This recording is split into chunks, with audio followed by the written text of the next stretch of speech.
Hello once more, ladies and gentlemen. Nice to have your company wherever you're tuning in, all around Australia or indeed the world. The platforms of the Gentleman Sim Racing Club and Disruptive Labs Friday Night Motorsport for you for the first time, and what is going to be a regular offering on the platforms of the GSRC across Facebook and YouTube in term 3 of 2026, night 5 of week 1 of 10 in this third term of the season. And an old favourite, an old staple is back on the calendar, ladies and gentlemen. The Disruptive Labs GSRC Road to Indy series coming to you from Indycar heaven, one of the staples of the Indycar schedule, the launch pad of every season for ever and a day, the streets of St. Pete in Florida, the scene for round 1 of the new season. And I say it's an historic moment for us because this is the first time that we've actually gone racing in GSRC IndyCar on this circuit. Remember, the last time we had this series, which was term 2 last year,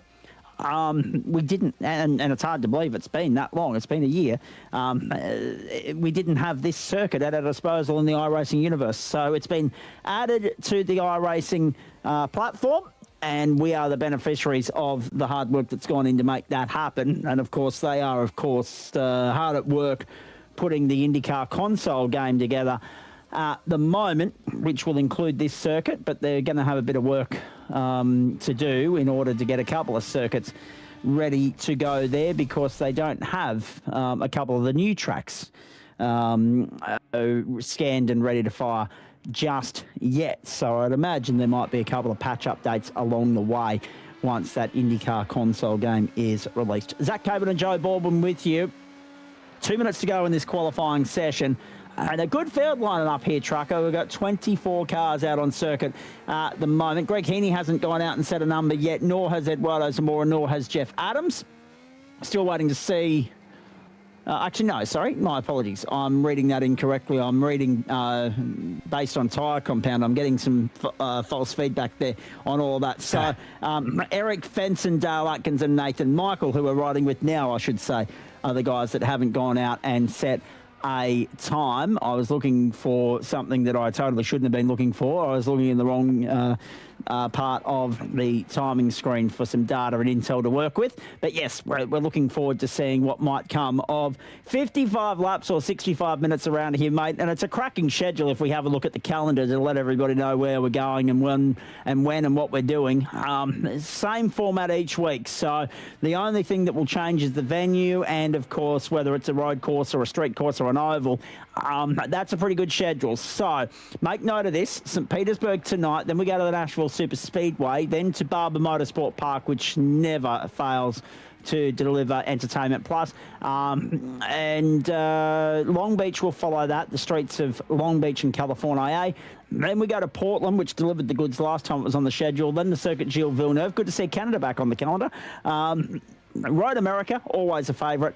The Milwaukee Mile will be the last of the oval stops for this term in the regular season, and in the regular format of 65 minutes or insert number of laps here, because our GSRC Indy 500 will be the headline act of this campaign and this season, not just for IndyCar, but across the board. That will be one of our staple signature events on Friday, September 11 from the Indianapolis Motor Speedway, and we go to the streets of Long Beach the week before that. Now, the good news is Trucker and I are here every week, except I'm not here in week 9. So somebody else will be doing the spruiking and the shouting in week 9. So we're looking forward to that.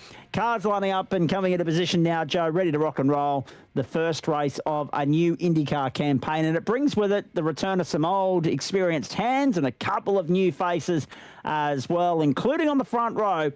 The Morris boys have been arriving en masse this week, and Ethan's on the front row alongside Aidan Carl. Look at the margin, 0.3 of a second. Aidan Carl on the rest of the competition. My goodness, it's a 60-second lap around here. We'll have a look at the circuit in just a moment. Angus Milne and Tom Donahue, second row. Alex DeZicker, Stephen Bull, third row. Watch Bull, the raging bull from row 3. He's the dark horse tonight. He's the four-man when it comes to open wheel competition on these platforms. Luke Page and Dane Snadden from 4, and Matt Schmidtke and Jeff Adams from 5. And the other night we saw Stephen Bull go up against Aidan Luthwaite. Tonight he'll go up against Aidan Carr. Looking forward to that. David Baz, Eduardo Zamora from 6. Nathan, Michael, Martin Davis, we saw them earlier. They're on row 7. Leslie Reeves and Joe De La Rosa from row 8. So I've got a Joe on track ending commentary. Adam Lavis and Ryan Barber from 9. Greg Heaney and Dale Atkins from 10. From 11, it's going to be Nigel Seidel and Joel Hansen. From 12, James Denton and Eric Fenton. But again, as we mentioned earlier, Fenton didn't set a time, but he has joined the back of the grid. We're still waiting for Adam Lavis and Dane Snadden. Some interesting tyre choices, which we'll get to in a moment. There's the circuit. A whisker under 3 kilometres, 2.85. In fact, the track temp is ridiculous. It's off the chart. It's 56 degrees. 16 kilometre an hour winds in a westerly direction, 2 past 2 in the afternoon, 29 degrees the ambient, 56 on track, 64% humidity and partly cloudy. Oh, boy. Joe. Here we go again. Looking forward to this. And Aidan Cale, if he's as dominant here as what he was in the Formula 3's last term on the platforms of the GSRC, good luck, everybody else.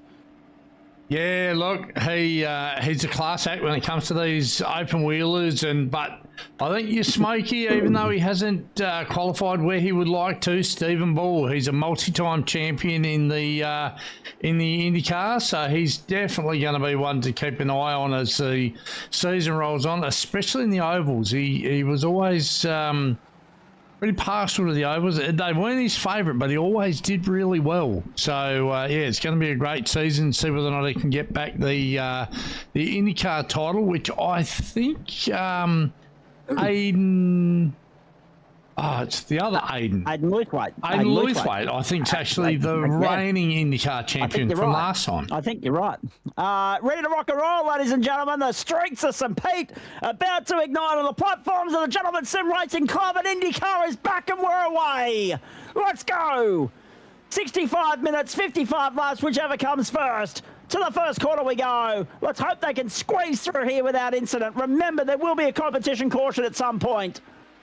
And that will be at the discretion of race control as to when that gets deployed. A little bit of trouble further back with Greg Heaney losing 2 spots, Dale Atkins and Joel Hansen all losing 2 spots. But other than that, we're away cleanly. David Baz up 3 spots early on. Stephen Bull hasn't moved from 6th spot. Aidan Cale leads the field through. Angus Milne up into 2nd. And Ethan Morris has slotted back into 3rd as we make our way through the streets of Florida for the first time. It's good to have IndyCar back, even more so at one of its more synonymous venues. We've had some other racing here on our platforms at this venue, but it just feels right when it's IndyCar. Angus Milne off the road. Milne's off the road. Cale's off the road. Trouble. Let's have a look. Greg Heaney, this is what happened to him. So the race leader, the pole sitter, in trouble early on and dropping down to 7th. And there is his teammate. Sorry, no, that's the other Aiden. That is Greg Heaney in the wall. This is what happened to Milne and Cale. And this ripple strip's going to bite hard, isn't it? Yep, straight off. Whoa, wild ride. Bang, straight through, gone. No, get the leader.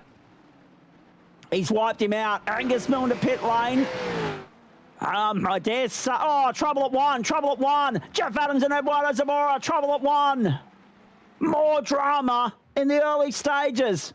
Adams will be limping it back to pit road. I dare say that Aidan Cale is surveying the scene with regards to whether he sustained any damage or not, as to whether or not he goes to pit lane. But the big point here, Joe, is once we get that competition caution, everybody gets a free pass, essentially, which means we bunch the field up, we clear the lap cars, just a usual sort of congestion check-up there at turn 1 for Eduardo Zamora and Jeff Adams.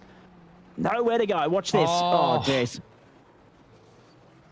Just unlucky for everybody there. There was a bit of a check-up in front and caught them all out. Aidan Cale is in. He is into pit lane. That is not surprising in the slightest. So Aidan Cale already on the back foot here. That's advantage. That's advantage Stephen Bull. There's no doubt about that. I'm glad you thought of the word that I was looking for. Yeah, the darky, the smoky. That's exactly what he is in this regard. I didn't want to use the word underdog, and I didn't, because we know what this guy brings to the table. Nigel Seidel has got a black flag early on in the piece, so he's going to be stopped and held. Jeff Adams, a mechanical meatball, so he's going to have no choice but to come to pit lane. Eduardo Zamora still on the tow rope at the moment, and Angus Milne has had no choice but to come to pit lane either, after clean bowling Aidan Cale from the 1-9 stable. So incidents are plenty on the opening lap. We're right on board with Stephen Bull in 4th. I think a up lot 2 of spots, the beneficiary of the fact that we had that contact between Milne and Kale. Yeah, and I think a lot of the incidents that we're seeing is just unfamiliarity. That's a big word. God damn it. With the track, like, guys are still learning where you can push, where you can't. I'm not real familiar with it. I know it's a staple of the Indycar series, and it always puts on good racing. But yeah, it's obviously new to the service, so a lot of guys are still learning from it. Indeed they are. James Denton at the same point of the racetrack as Greg Heaney come unstuck on the previous lap. Unlucky for the Whiskey Business Racing stable. Tough start. So Ethan Morris inherits the lead here in all of that. Alex Tzikis showing that he's pretty well versed in both open wheelers and tin tops in second spot. Tom Donoghue, another dark horse here in third. And let's be honest, right? As long as you're in that top half dozen, 10-second penalty for Angus Milne, no surprise there for the way in which he lost control and had no control of the car as Nathan Michael. That's a hat-trick for Whiskey Business Racing now. That's a dead set hat-trick. Same point of the circuit, 3 of their cars tripped up. Didn't have another one. And this was James Denton. Run deep, locked him. Locked it up. Oh! And whipped it. Oh dear. Doesn't rain. At pause. Nathan Michael to pit road, unsurprisingly. So there's a lot to pick apart here, Joe, right? So we're off sequence for a few of these guys in terms of pit strategy already, right? Depending upon when the competition caution falls, that could eliminate that element. Well, if you're in that top 4, 5, you're probably sitting pretty as long as you remain there when the competition caution flies, because you've got to think long game. You don't want to go like a scalded cat from the outset at the front of the field here. You know you're going to be reined back in and reeled in by the safety car bunching the field up and neutralising things. So if you're Stephen Bull, you're happy with third at the moment. He's just got Tom Donoghue for company, and in fact he's just got by Tom Donoghue. David Baz up in 7th spot at the moment. Big movers. Eric Fenton up 15 spots already. 7 spots gained for Joel and Hansen, 6 for Ryan Barber, and 5 for Joe De La Rosa. Yeah, there's a lot to try and make sense of here. Oh, poor old Adam Lavis is about to have a moment. Same point of the circuit as all the Whiskey Business drama. Bang into the wall. Oh, no, car park. Down at turn 10. And it's Dale and Jolyon. Another one. Oh, they're going nowhere but the back of the garage. Joel and Hansen, Adam Lavis, Dale Atkins. So, the war of attrition already. I wouldn't be surprised if race control I was a little bit surprised that they didn't pull the trigger there and then, Joe, and say, righto, boys, we'll neutralise this. The track's blocked. Yeah, well, it's very early in the race to be pulling your yellow, but if you get a track that's almost blocked, it's it'd be just about worth it. The guys were probably screaming out on the radio, track block, look out, which, and this is what we do, right? Try not to ruin other people's races when you have an incident like that. But, it's fair play on, and it'll come later on in the race now, I guess. Well, big move up the inside. Is he going to make it? Oh. Nice, forceful. This is really good stuff, but that's not so. Sideways. Contact. David Baz almost clean bowled by Eric Fenton. Schmidtke's just hanging back and sitting pretty at the moment. He doesn't want a part of that right now. Doesn't want to get caught up in that garbage. Happy to let these two sort it out and then come through and clean up the pieces. But at the moment, David Baz is proving to be tough work to get by for Eric Fenton. Almost like he's gone to the John Merritt School of Defence. That whole Berlin Chinese Great Wall sort of combination. As they make their way back down the main straight. Pushed past you there. Angus Milne's on the button. Actually, that's a good point. No push past you so far for Ethan Morris or Alex Tzikis, but Stephen Bull has used some. Another one for Nathan. What's he done now? Fenton.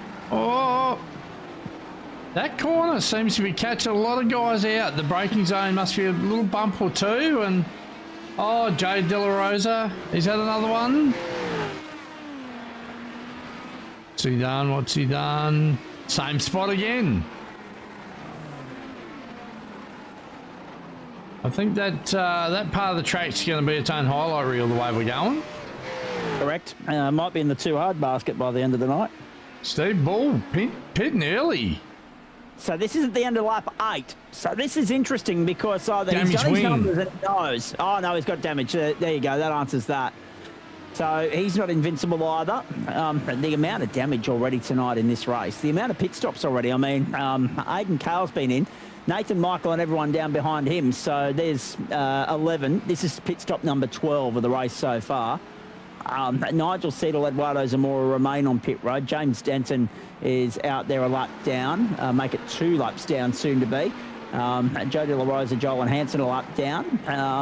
Yeah, there's going to be a fair bit of work for race control to do in clearing the back markers, waving the lapped cars through once this competition caution happens. Stephen Bull's still on pit road after 35 seconds. Has he triggered a black flag or something? It's not showing on my timing screen, but he's still stationary on pit road after 43 seconds. Did he not have the fast repairs complete? That's a strange one for Stephen Bull, still on pit road and now a lap down. So rub another line out of the form guide here and rub out another would-be potential race-winning contender. Extraordinary attrition early, Joe. Survival of the fittest here. Yeah, and I've said it before, you know, I think it comes down a lot to what I'm saying. Like the new track is just, you know, it's like you take everybody to a new playground and people tend to hurt themselves a little bit. And into the wall went Baz. There you go. And that's got caught out Schmitty as well. So yeah, Dave slapped the wall and Schmitty smacked Dave fair on the tush there with that one. Right on cue, just as you were saying it, Joe. Yeah, just the track is obviously tricky, and I mean I look at this and I see a lot of Long Beach. Oh, you gotta slow it down there, Dave. Unfortunate. David Baz becomes the latest casualty. Schmitke will be on the tow rope to pit lane, no doubt, to get that front wing repaired. What I'm curious of, Joe, is how many pit stops it's going to be, whether it's going to be 3 or 4, and how late these leaders can run their first stint. How deep into the race they can run that first stint, and then we can do the fuel calculations from there and work out where the critical lap's going to be, where you want the safety car to fall to work for your strategy. Because that's the other thing. If that safety car falls in the wrong spot, you throw your strategy right out the window and have to draw something up on the fly. In comes Schmitke, in comes Baz, and there's a 25-second penalty coming the way of Luke Page for that garbage that happened at turn 1 on lap 2. 25 seconds, geez, that is heavy. Real heavy early in the piece. That's certainly a wrap on the knuckles. But hey, look at the guy in the background there. He's actually taking photos. Look at that. That's a pretty cool update there by iRacing, I've got to say. You can tell it's America because he's not wearing one of those stand out like dog's balls fluoro vests. No, he's not. Oh, in the background there, who was that smacking the wall?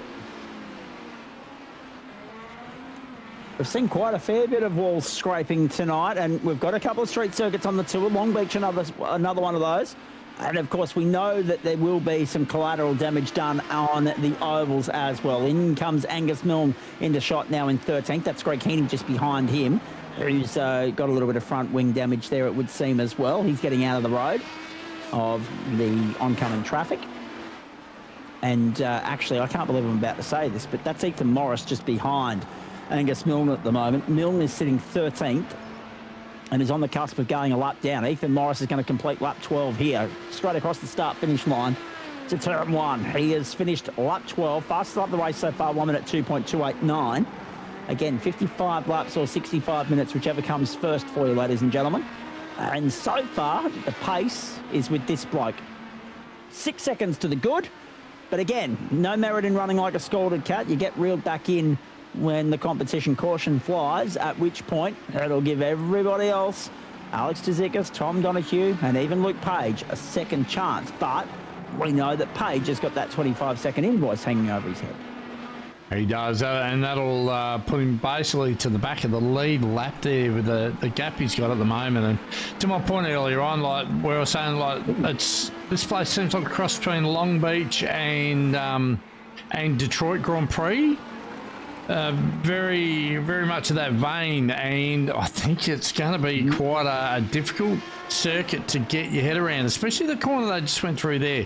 I think I did one lap just to do the cameras and for the car and whatnot to update it, and I went down that kink there. It's actually a lot sharper than it looks. It's sort of like turn 8 at Adelaide. You know, it's very, very fast. It's very flat, so if you get a bit of a bounce up in there, you're going to be in the wall before you know it. So yeah, very very intense track and no margin for errors, and we've seen quite a few of them tonight. So yeah, the guys probably want to maybe run at 85% at a place like this just to try and survive.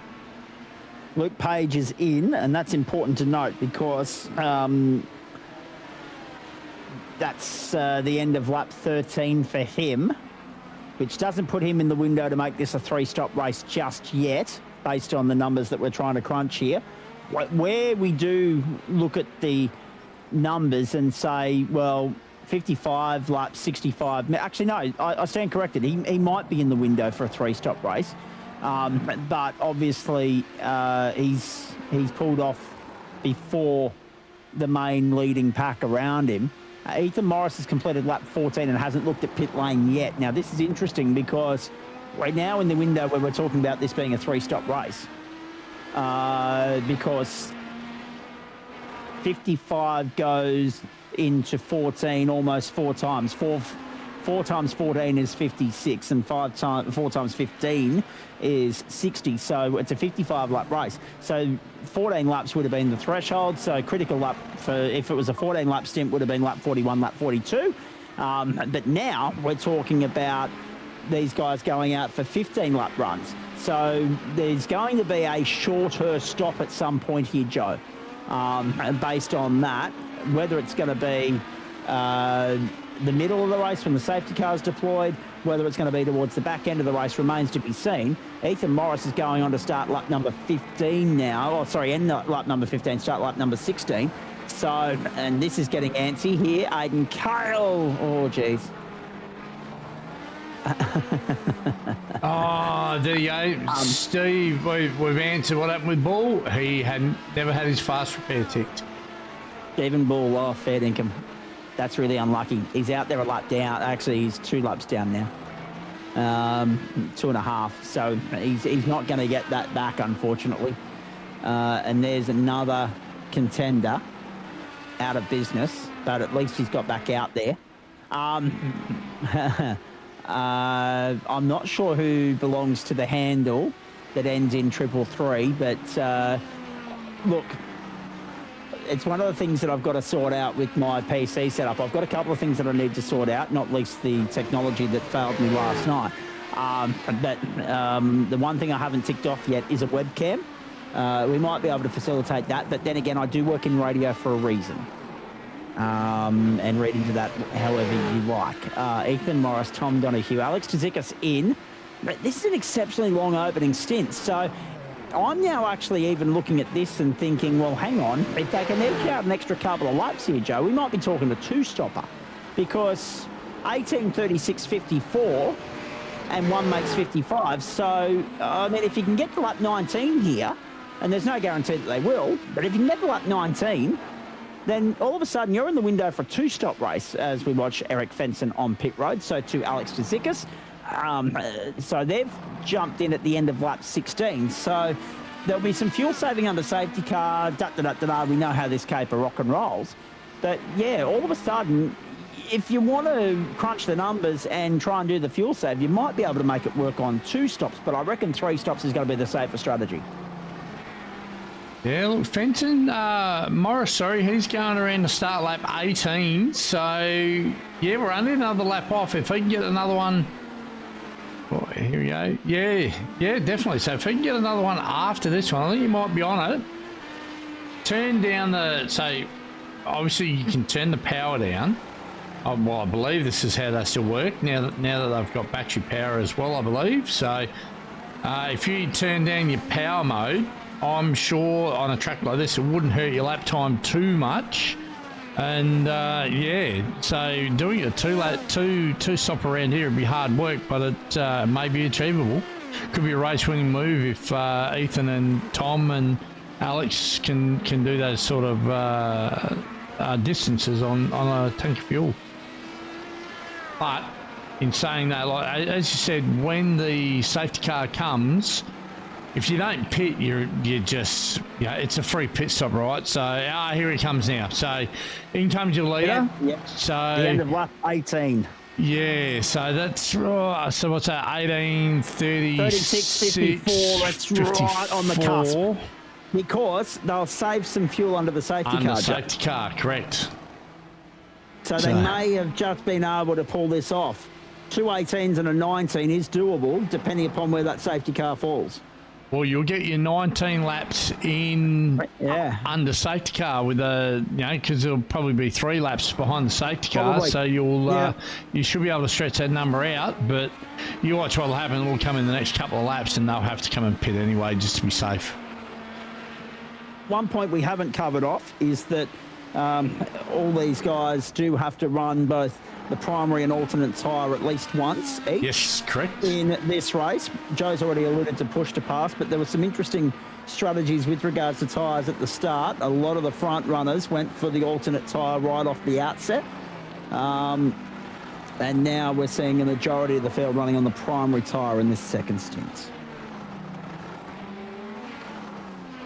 Wouldn't matter which tyre I ran, I'd end up in the fence anyway. But I tell you though, one thing I got to tip my hat to iRacing. I think this track looks amazing. Detail in it, like you look at the chunks out of the concrete wall, and like even small details like that. Like this place looks incredible. It does. Who was that off to the side of the road? Was that Adam Maverick? Possibly. James Denton again off the road as well. Jeff Adams in and out of pit lane again. It was James. It was Denton. So it's not the first off-track skirmish for him tonight. Kale in the pits. So this is first trip in the pits, and we're on lap 20. No, this will be his second stop because he had to come in after he sustained that damage in the early incident. Yep. So it hasn't said wait until he stops, and then it goes to 2. Correct. De La Rosa's had another incident. Well, no, hasn't stopped. How many times have we seen that? The lock-up point. Is there something wrong with the braking marker points that are highlighted on the circuit there? Here we go. Here I go again on my own, says Daniel Snedden. I was just about to suggest maybe there's a bunch of kids there hanging a 50 sign and a 100 sign over the fence as the drivers come along. Just to mess with their braking markers. Just off-put them. Yeah, exactly. Maybe it's not distinctly clear enough, visible enough for them to get the reference points. It's an interesting sort of situation. Aiden Carr with a big save on the run through. My goodness. Looks to be on the prime tyre now, I think. Yeah, definitely. He's on the black wall, so he's on the prime tyre.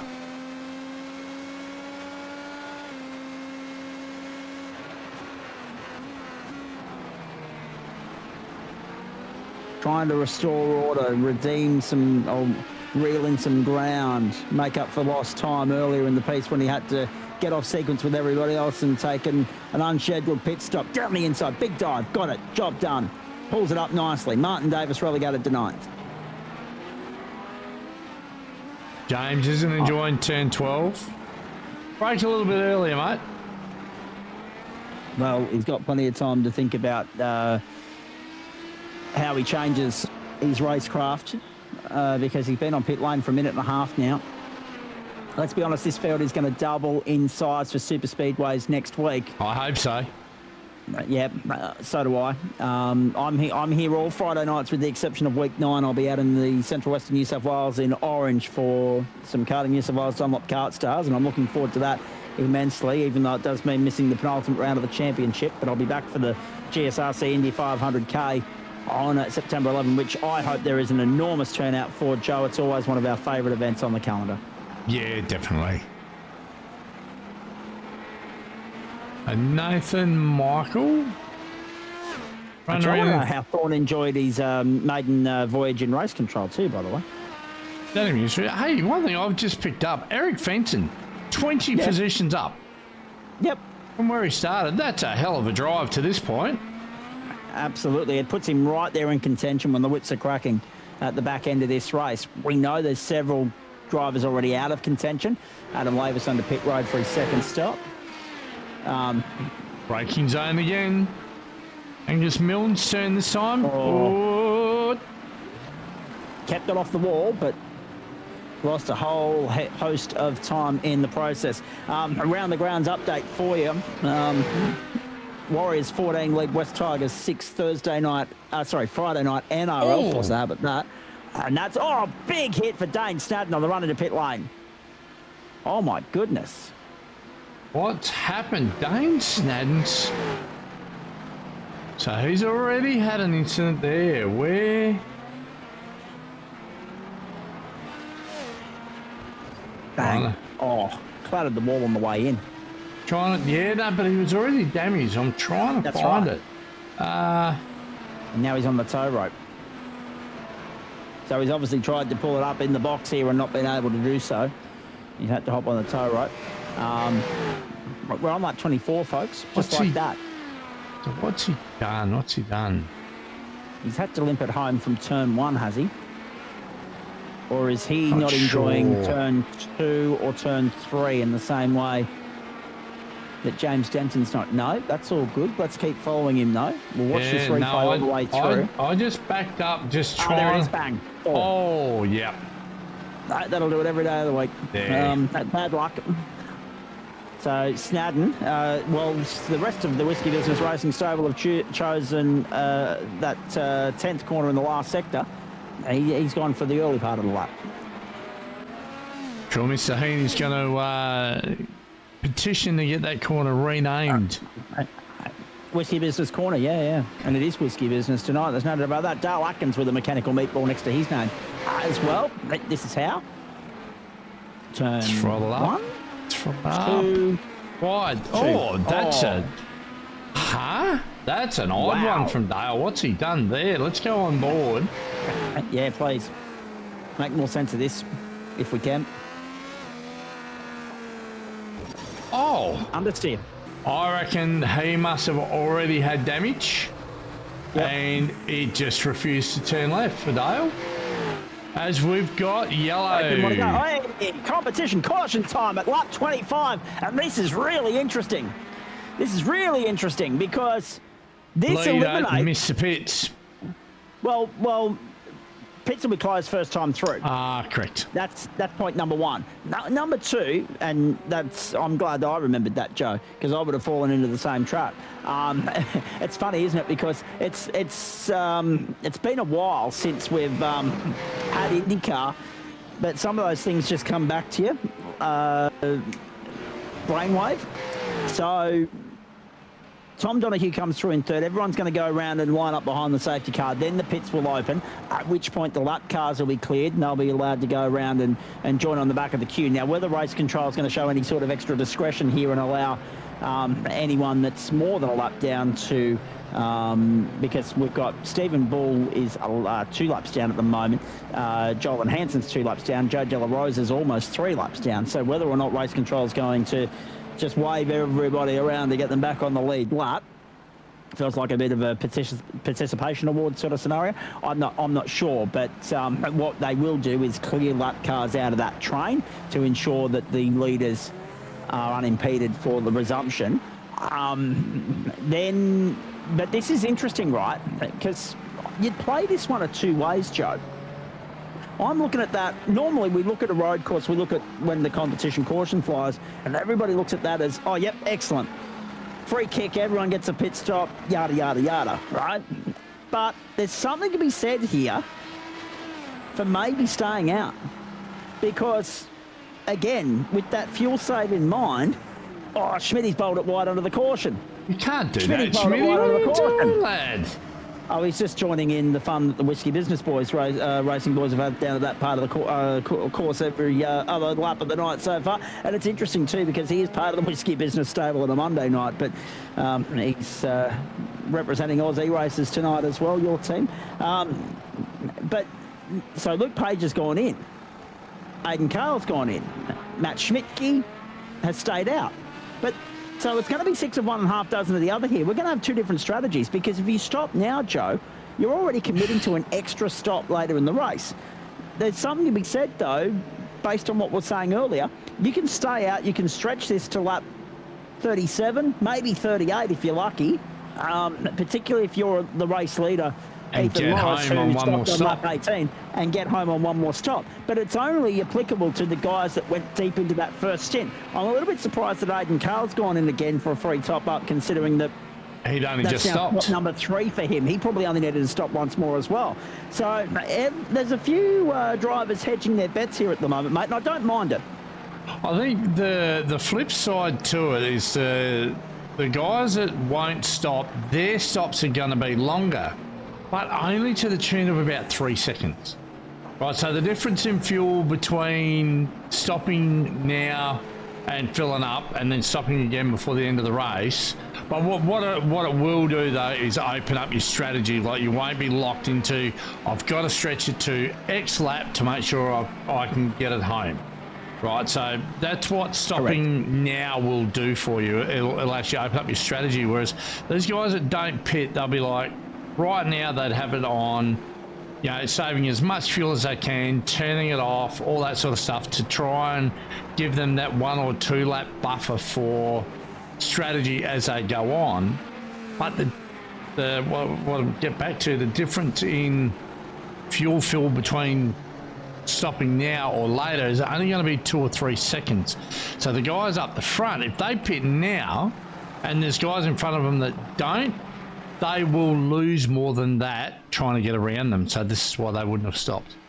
As we're going green. Just like that. That was a very quick caution. It was. That was very quick. That was only 2 laps. So that's surprising for mine. I would have thought we'd go a little bit longer there, but no, we're back underway on the streets of St. Pete. And Ethan Morris has not mucked around. He's street clear very early in the piece. And what also didn't happen there is, well, we've seen the cars that were behind the safety car that were a lap down. We've seen them cleared from the queue, but we haven't seen them come around and join on the back end of the queue. So at some point, they potentially become roadblocks again. Dale Atkins, a broken car. Dane Snadden and also Stephen Bull with black flags next to their name as well. So they've got drive-through penalties to serve now. Oh, well, hell, it's broken loose on the streets of St. Pete. Crazy stuff. Ethan's got a clean pair of heels. He's keeping it straight. He's 1 lap back into it. Extraordinary, isn't it? So I tell you, that's going to make it tight for those guys that are doing this strategy where they didn't stop on doing it on 1. I was expecting they would have been behind the safety car for probably 3 laps. They've only been there for 2. Yeah. You know, I think we're all expecting that, Joe. I think we're all a little bit surprised. Yeah. Unless race control is going to throw a spanner in the works and deploy the safety car again a little bit later on in the piece. Now, joining us from the pit lane right now is Stephen Bull, back on pit road with the black flag next to his name. What did you do to end up in the naughty corner, please, sir? Well, you know, I've tried to maximise my pit exit there, hoping to get back round to the back of the field, maybe recover another lap, but didn't quite pay much attention to the track map there, made a pass on pit exit and earned myself a drive-through. Oh dear. So is that it? You're done? Yep. Figured I'd do, you know, what every other washed-up driver does and come from the commentary team. Love it. Hey, it's great to have you here, mate. It's disappointing, right? Because obviously we love seeing you out there on Monday night. We had you I don't know if we put the mock on you. We had you circled as a dark horse in this race. We thought you might be able to fly under the radar and just lob up and surprise everybody from 6th on the grid. But she's a competitive field out there tonight. And it's been a race of attrition as well. Yeah, absolutely. You know, I expected a few guys to turn up, and you know, IndyCar's not my best in terms of all the open wheelers. I do sort of like a little bit of pace in it, so you know, I wasn't expecting to come around and sweep up. But you know, the amount of guys who come around who, you know, could easily have me. Definitely, it's great to see. Has Schmitty run out of fuel there, Joe? I'm trying to work that out. He shortcut a whole heap of the track. Yeah. He's trying to limp that down pit road to top up the fuel. He's gone. It's definitely gone quiet. He's coasting in neutral. Can he limp it to pit road? Yes, he can. Oh, that's a get out of jail free card. But the problem is he's going to lose a lap. He's out of the contest. And that's the other surprising thing for mine, Stephen, just how much attrition we've had tonight, how much drama there's been, how many contenders we've lost along the way. Leslie Reeves is coming into pit lane now. That's pit stop number 2 for him. And slowly but surely, I mean, we look down the leaderboard here. We've only got 13 cars out of the 24 that started on the lead lap. Not least, we've also got you on pit road, James Denton out of business. I mean, he's 4 laps down, but at least he's 9 laps down, but at least, you know, he can still secure some points, but he's definitely out of any sort of contention. At least he stayed out on the circuit to salvage some points, though. You're out. Nathan Michael's out. Schmitty might be out soon as well. Yeah, it's a strange old race so far. This circuit, one of our favourites in the real world. It's been a great addition to the iRacing server. It's a fresh slate for you guys in the Indy cars, though, and it's tripping a few of you up. Yeah, definitely. It's my second, you know, proper race around here in the IndyCar, and I've done myself in at the same corner both times. So it's a bit of an Adelaide situation for me, where it's just I don't tend to do too well at it. I do like this track a lot though, but yeah, it's very, very high commitment all the way around. Cars very on edge around here, so I'm not surprised by the attrition. Is it a difficult track to learn, Steve? Like it looks to me like a big mix between Long Beach and Detroit. Belle Isle in the background there. Who was that? Luke Page? No, I think it might have been Schmicky. Again, more trouble. Yeah, it looks like a good mix between those. So obviously, American track, American style. It's just, you know, it's like, you know, in England, every track has got a corner after a bloody hill. But it's American tracks have sort of got their style, right? And this seems a mix of that. Is it a difficult track to learn? Like with the braking zones after that kink looks to be catching about 80% of the field out tonight. Is there a couple of bumps in that braking after that? The kink down the back straight there, who we got? These guys, I think. No, where are they? Where these guys are coming here? This corner. Yeah. Turn 10. I'd say it's definitely the combo. Like the track itself isn't too bad. This section we're watching here through the middle sector, all the really tight stuff. The combo especially, it's all about balancing the weight of the car and getting it to rotate just a little bit too much. And coming in here, it's very easy just to put a little too much pressure on the brakes. They'll send you a little bit deep, and that wall on the right, it comes in and, you know, it might lull you into a bit of a false sense of security, let you carry a little too much speed, and all of a sudden, you know, you're trading paint. Definitely caught a lot of the guys around tonight. Caught them out tonight. Absolutely it has. I mean, we won't bring it up on screen at the moment, Stephen, but I'll ask you your thoughts on the calendar here. Thorn reckons as Leslie Reeves has come unstuck. Well, he'd only just entered pit lane as well, just out of pits. My goodness. It's taking no prisoners tonight. Let's have a look at this on the run to turn. Oh, the rejoin. So that is not the first time that we've seen trouble, because you're flying blind on your left-hand side there. It's a strange, weird, obscure re-entry point onto the circuit where you've got the guys turning left out of turn 2. Oh, geez, it doesn't look happy, does it? Turning left out of turn 2 to go right at turn 3, and you're joining the circuit right where the momentum of them driving through turn 2 is going to land them in front of you. That's why we see those incidents quite frequently at this circuit. We've seen it in GT3 as well. Same spot as the Whiskey Business Stable. So Whiskey Corner claims another one. I reckon there'll be a few people needing a shot of whiskey after this. Don't worry about that. Another one. Dane Snadden, same point. Whiskey Business Corner. How appropriate. Thought Wicket reckons there'll be an influx of competitors next week, Stephen, because we've got Nashville Super Speedway.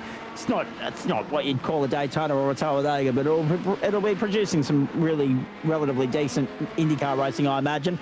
Barber, Long Beach, Portland, Circuit Gilles Villeneuve, Road America, the Milwaukee Mile, then Laguna Seca, and then the Indianapolis 500 kilometre. What's your take on the calendar? Yeah, it's all lineup. You know, a lot of mainstay Indy tracks in there. I look forward to Road America in this car, especially. I think that one's probably one of my favourites, and I think it's going to rain on that one, so that'll be interesting. I haven't really raced this car in the wet yet. Night race next week too. Night race next week for Nashville. It'll be interesting if we get a wet race, because I don't think we've had a GSRC IndyCar wet race yet. Certainly have had the ability to make it happen, but we haven't. James Denton off the road, Brian Barber wide. Denton off the road again. Geez, at some point he will throw the white flag, I'm sure. The surrender white flag, not the last lap white flag. Ethan Morris, they're the same colour and they look the same, but yeah, very different meanings. Ethan Morris, Aidan Cale and Tom Donahue, they're top 3 at the moment. What is it about you and people named Aidan this week, Stephen? I mean, right up against Aidan Cale early in the piece here. A cracking scrap with Aidan Luthwaite the other night. Yeah, I reckon they might get a little bit of a speed bonus from their name in the open wheelers. You know, it's like putting a sticker on your car that gives you an extra 50 horsepower.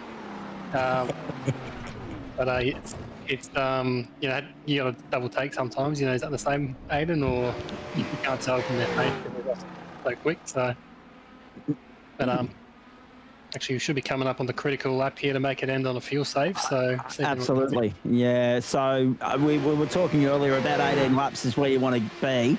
And Ethan Morris is going to have 18 laps to go this time by the line. So good pickup. Keep an eye on pit lane, Joe Baldwin. We suspect that we'll see Ethan Morris imminently. Jeff Adams showing up on my screen with an out next to his name now as well. So Jeffrey's come unstuck and is parked up and done. Junior still 0X from Andy Barber. So he's talking about Ryan, of course. And Milwaukee Mile is on the calendar. Yes, it is Jordan Pianazzola. Good evening to you. Now, listen, I saw your comment there earlier about having to drive 5 hours for a commentary gig. Can I introduce you to the violin and start playing a tune for you now? I mean, fair dinkum. As you know, karting takes you to far-flung corners of the world, but from here to Bega, Frogs Hollow, it's a 15-hour trip for me, so I'm 3 times that sort of length. In fact, all my karting New South Wales gigs, the shortest trip I've got is about 6.5 hours to Manning Valley. So I'll take your 5 and raise you any day of the week, mate. But nice to hear from you and have a good weekend behind the microphone. In the meantime, there is Ethan Morris. I fully expect some sledging to come back in my direction as a result of that, and that's why I threw the bait. But 41 and a half minutes gone here. Ethan Morris. See, this is the thing too, Stephen. We're excited about this. No doubt you guys as drivers would be as well. We're excited about the fact that we've arrived here, started the new term, and we're seeing some new names pop up. Ethan, like the influx of Morrises this week. Ethan's another one, and it's good to see some new names out there throwing their hat into the ring and proving to be competitive as well.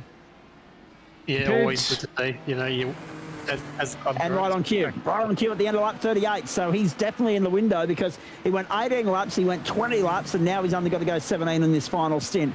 Aidan Cale's still got a pit stop ahead as well. We don't expect that until as late as maybe lap 45 or 6. So it's going to be a short rapid fire splash and dash for him for the run to the checkered flag. A little bit of shade your way there, mate. Yeah, I know. Have a look at him. He didn't miss either. I was going to say, I wouldn't say necessarily better, but just more willing to sign up for the punishment of being acquainted with my Hyundai i30 for an extensive period of time. That's all right. I always drive with the stopwatch on though, Jordan. Anyone that gets around the sport of seeing the time that Google Maps tells them they're going to arrive in a destination and tries to beat it, I'm right there with you. It is a competitive sport, and there should be more of us playing it.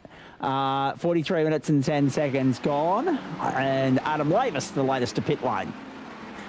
So what's next for Stephen Bull? Obviously disappointing to start the season with a drop round, mate, but can you still be a championship contender when we get to Indianapolis?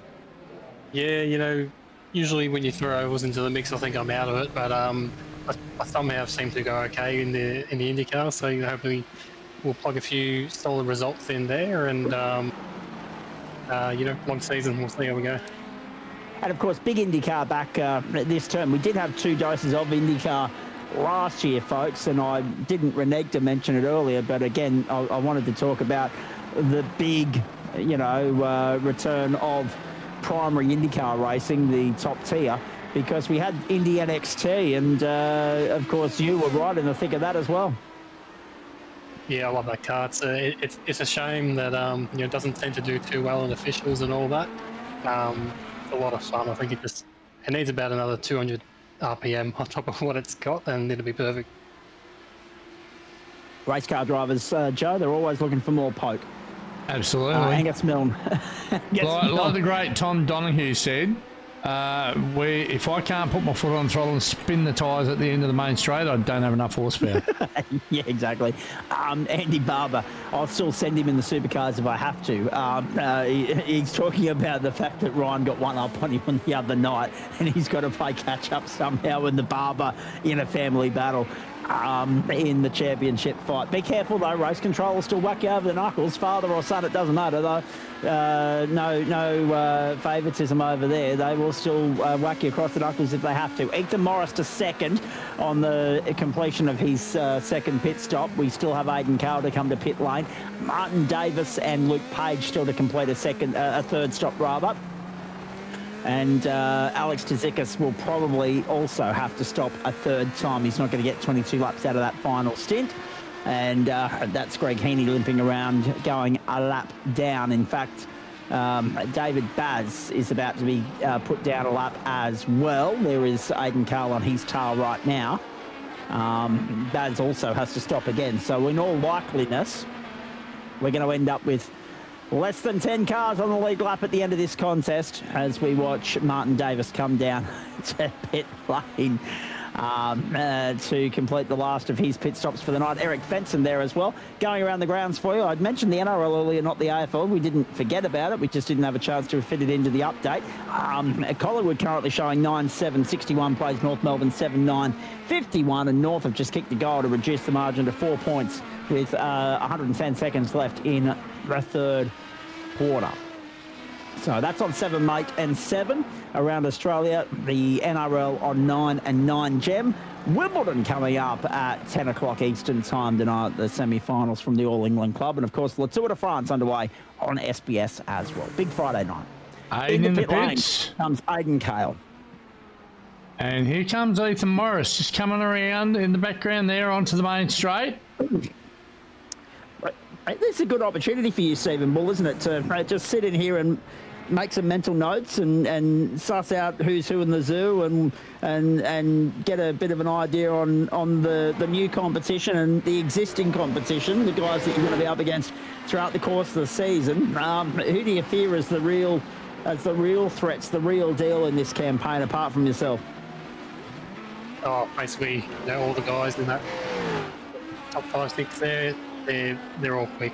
It's all just going to be about consistency, and you know, around here it's just not putting it in the wall. So you can get a bit chaotic, especially with the ovals and that. You never really know who's going to win. So it's just going to be about seeing who can be consistent. Indeed.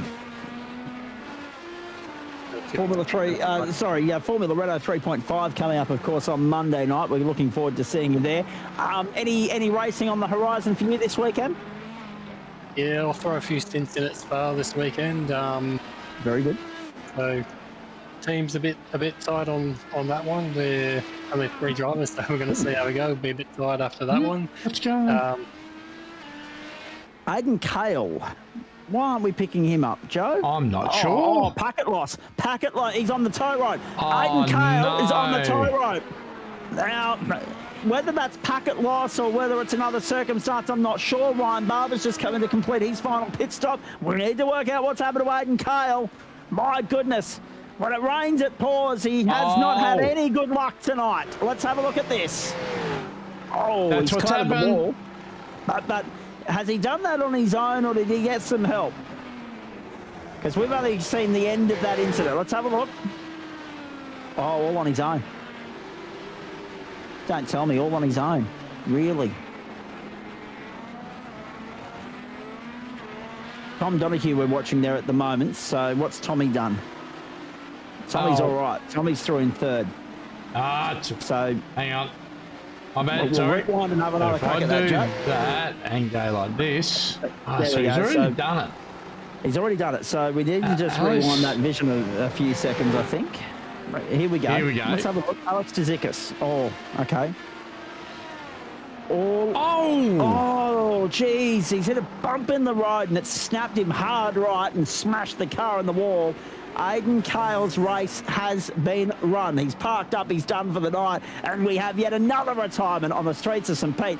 He is past the 75% distance. 42 laps is 75%. He could get classified, but the fact that he's left the server does not bode well for him. No, that's just over here. There we go. He'll be in the DNF department, Joe, alongside Stephen Bull, and 2 of our would-be championship contenders are starting from scratch with only 1 drop round at their disposal. Yeah, definitely. And that would look like a really awkward crash. Look, it happened so quick. He might have been looking in the mirrors and just offline a little bit, and the car's had a wiggle, and it's so. And I mean, Stephen will tell you, these cars when they grip up, like if you get them sideways and you try and catch it, when they grip up, they just grip up in a big way, and that just threw him broadside straight into the wall with no chance of redemption. Big crash. Yeah, look, and I'm not sure if you guys mentioned it tonight, but the track is very hot at the moment. It's come down a bit. Yes. We're at 49 degrees at the moment. 49. He's on his soft tyres there. I don't know how long he run them, but they could have got quite hot. He's just lost the rear end a tiny bit at the apex, and a tyre started him there. It's unbelievable, isn't it? Unbelievable bad luck. Martin Davis now up to 4th. See the reward you reap when. Hang on, I will use an understatement from Andrew Neal. Good evening to you. Look forward to having you back in the booth next Wednesday night, and also Thursday night as well, good sir. Hope you enjoyed the work week on the road. We can tell you that 1, 2, 3, 4, 5, 6 cars are up and over and gone. Martin Davis. Wowee! And Luke Page goes through as well. We'll need another look at that. How has Eric Fenson got away unscathed here? My goodness me. James Denson, the moving roadblock on this occasion, I think. Oh, yep, parked up and trying to get back going. Let's have a look at this. Yeah, so there's a car in front. Just Davis up over the top. Bang. Fenson would have damage out of that as well. Yep. But Fenson's already completed his final pit stop. Is he going to be okay to limp it to the flag? We know that Alex Tzikis still has to stop again. So what's at stake here, Joe, is whether or not Fenson can maintain his pace and then cover off Alex Tzikis and secure a podium in 3rd. Oh, Come jeez. around Let's have a here, look at this. so, Martin yeah. Davis. I think he was expecting him to gas it up, and he was just trying to let him get. He was just hanging to the left, trying to stay out of the way, and just caught him out. Very, very unfortunate accident. Especially this late into a race, it's heartbreaking. Might have been half expecting, because the way that's happened, might have been expecting the lapped car of Denton to go right and get off the racing line. Yes. Because really, Davis had the pace to go around the outside, but he's drifted across the circuit. He's drifted, he's veered across into the path of Denton, and that's why he's climbed up over the top. It's not being, it's not being very nice at all. No. You're right, absolutely right. Plenty of sins have been committed around here tonight, Jordan. Don't worry about that. Oh, my goodness me. 53 minutes gone, lap 49, so we're good on time. I was a bit curious, boys, as to what was going to play out, because we saw... I'll get some final thoughts from Stephen Bull in a few moments' time, but we were looking at it, and it was a very quick safety car interval. So my thought was that race control might have pulled a Swifty on everybody and handed out a second caution, comp caution, just to bunch everything up, but they haven't, and as a result of that, at the moment, Ethan Morris is the clear leader, and there are only 6 cars on the lead lap. Angus Milne is the last one on the lead lap. Denton and Bull back on the tow. Well, Bull's already out of the race. He's here in the booth with us. Denton back on the tow rope. Cale out of the race. Now, Martin Davis has been able to get back out there after 1:36 on the tow rope. He's still on for a top 10 finish. That's the level of attrition we've had tonight, but he's got to fend off Greg Heaney. Eric Fenson. See what I did there? I know exactly what I did. I was looking at Fenson's name because that was the next point I wanted to make. Eric Fenson... 37 seconds off the leader. Alex Tzickas 14 seconds off the leader. We're on pit road now. Let's stay with Eric Fenton, Joe, because Tzickas is on pit road. This is the moment that's going to decide third in the motor race. And I think the damage sustained in that incident, the last lap around for Eric Fenton was 1:3.541. I think that might just be to his demise, to his detriment here. Alex Tzickas is on pit lane now, on pit lane, still on pit lane, 4.17. He's leaving pit lane now. Let's see where he rejoins and whether or not Eric Fenton... clear. There they go. So Tzickas is clear of Fenton. Tzickas has come out ahead of Fenton, and you have to think that the incident that Fenton got caught up in has played a huge role there in Tzickas being able to retain third spot. Now we want to see where Tzickas and Fenton are comparative to one another on lap time here. If Fenton has sustained damage, will that hamstring him in these final few laps? And if not, Tzickas could well be on track for a podium. I think Eric's good on pace there. That kind of pace at this point of the stint, especially on the softs, which is going to be getting pretty hot right now. That's pretty good pace. I think being held up with that incident probably cost him the track position. But I'd say advantage to Alex on the fresh tyres there. Extraordinary stuff. A race of attrition on the streets of St. Pete. Well done to everyone to hold on so far. Yeah, absolutely. I mean, if you're still out there and you're still in contention, you've earned your stripes tonight. Even Adam Lavis is still 7th at the moment, and he's the first car a lap down. Morris leads by 17 seconds from Donoghue. And in comes Angus Milne for another stop. He's 4th of the night. Of course, he has a 10-second invoice coming his way after clean bowling Aidan Cale earlier in the piece. Clinical performance from Ethan Morris. The Morris boys, you're going to have to stand up and pay attention to them throughout the course of the season, ladies and gentlemen. They've put everyone on notice this week. Dane Snadden's got himself a mechanical meatball now as well. And in all of that, I'm just having a look for how many of the numbers aren't moving here at the moment. So Cale's done, Adams is done, Denton, Bull, Michael, Atkins, Seidel and Zamora, all done. So that's 8. We've lost a third of this field in this race tonight. I know we normally get attrition on street circuits, boys, but this is wilder than anyone would have probably imagined. I think I imagined it. Especially for myself, at least. That PT car should have been delayed by now, says Tyson. Oh, dear. How good. But now, lap 53, 2 to go for Ethan Morris. Tom Donoghue on track for 2nd. Alex Tzickas 3rd. And he's pulled away from Eric Fenton. It's now 2.5 seconds to the good. Luke Page has a 25-second invoice coming his way, but he's currently 27 seconds clear of Angus Milne. Are you kidding me? Luke Page, with a 25-second invoice coming his way, maybe about to snag a top 5 finish. That's the sort of night we've had. Stupidity, isn't it? It's unbelievable. Sad I missed this, says Jonathan Harris. I'm not sure how you did, considering that you were here for Sebring, for the GT1s, and that was only, what, an hour and a half ago? White flag flies on the streets of St. Pete, not this time round, but next time round for Ethan Morris. Down the main straight, 2 to go. And we're going to get this done in just over an hour, ladies and gentlemen. We're about 5 minutes. We're about to have 5 minutes gifted back to iRacing. Such has been the pace of this guy. And a near faultless performance.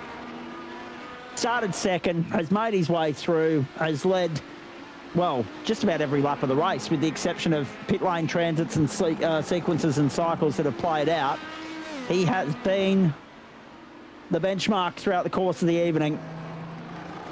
The pace set up, and nobody's been able to go with him and stay out of trouble in the process. And that's been the second major element in his keys to success tonight. He's had to stay out of trouble. He's avoided incident. He's done that. And he's about to be crowned as our first winner of the season. Going to be a fantastic season, though. We're so excited that IndyCar is back. As Stephen said, there's a good array of different circuits on the schedule. Leslie Reeves almost in the wall again. But I just can't believe that only 6 cars are going to be finishing, 5 cars actually are going to be finishing on the lead lap here. This is quite extraordinary. Main straights has been passed and navigated for the final time. Ethan Morris is on his way home. The white flag has flown on the streets of St. Pete. Dane Snadden still with that mechanical meatball next to his name. He's getting that cleared at the moment. He will get classified on 75%. Aidan Cale, so damn disappointed. Was hoping to give Tulip Racing a good showing. We were hoping for it as well, mate. It was nice to see you back out there, quite frankly. James Denton's about to join us from pit lane as well. Another one of the early retirees. And we'll hear from him very shortly. But in the meantime, ladies and gentlemen, get your hands out and smash them together for this bloke, because he has been dominant all night long. From second on the grid to victory lane, Ethan Morris is your first victor in the new season of the Disruptive Labs Road to Indy Series on the platforms of the Gentleman Sim Racing Club.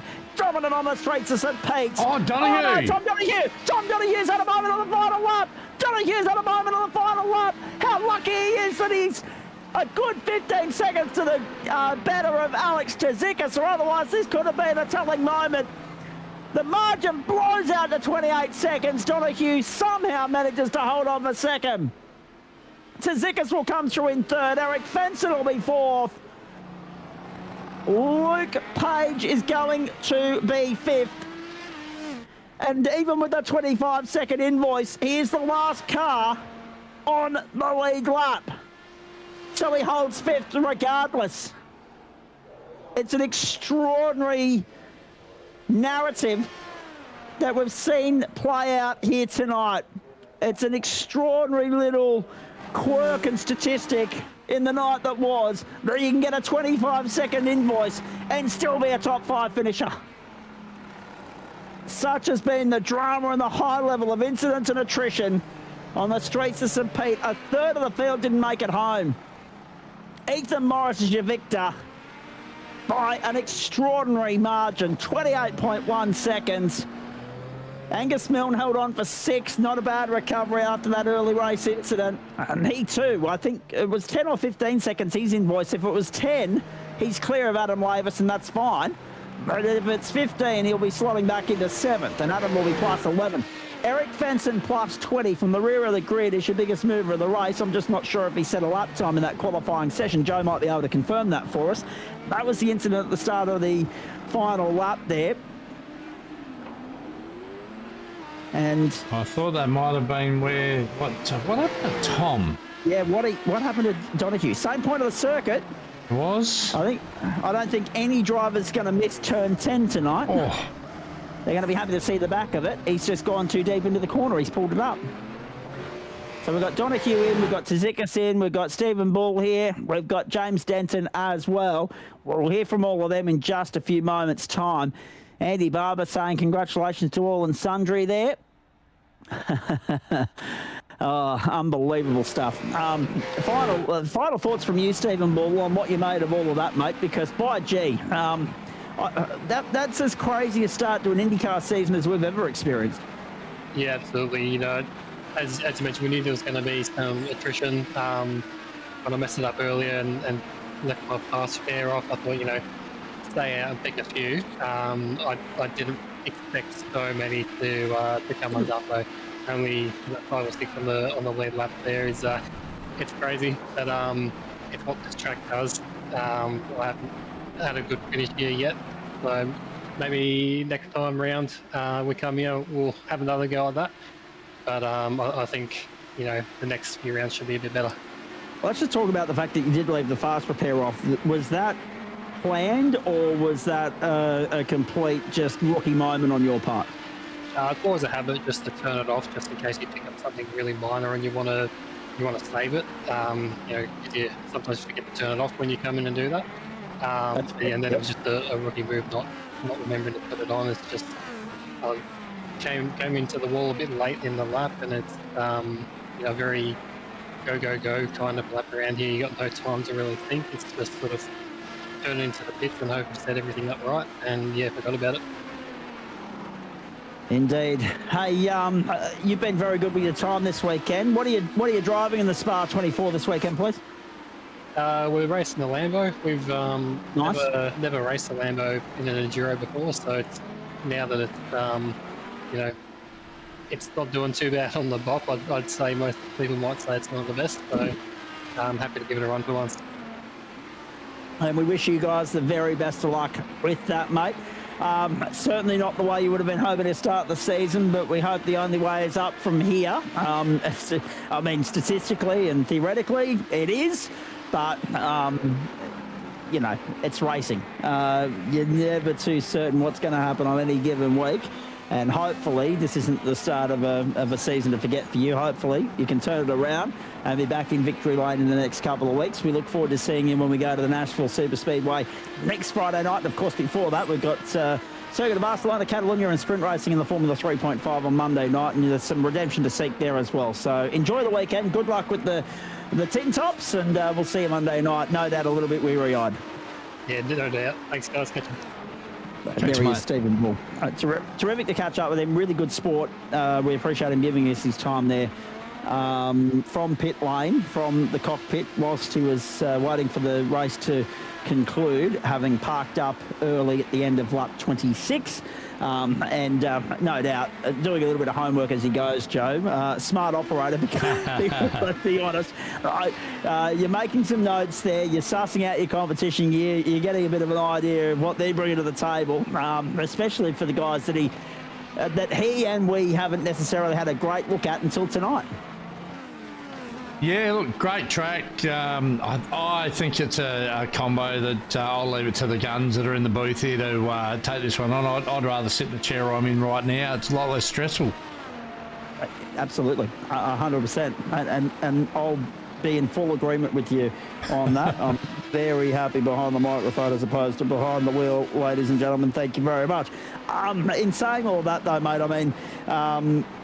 yeah, there are some hard luck stories in all of that. There are some guys that we would not normally expect to be tripped up by incidents such as what tripped them up tonight, that have been caught up as either innocent bystanders or through just that tedious little period of reacquainting yourself with the IndyCar and learning the new circuit, etc., etc. So, I mean, you know it's an even level playing field when some of the really upper echelons of our regular IndyCar cohort are on the back foot at the end of the opening round. And so many drop rounds have already been burnt tonight. So it doesn't give those guys much in the way of wriggle room or margin for error for the balance of the season. That's hugely exciting. We have the top three in the house and James Denton. Jimmy, I'm going to get to you shortly because there's there's a couple of things that we need to tick off with you. But can I go to Ethan Morris firstly and say, A, welcome to the platforms of the Gentleman Sim Racing Club.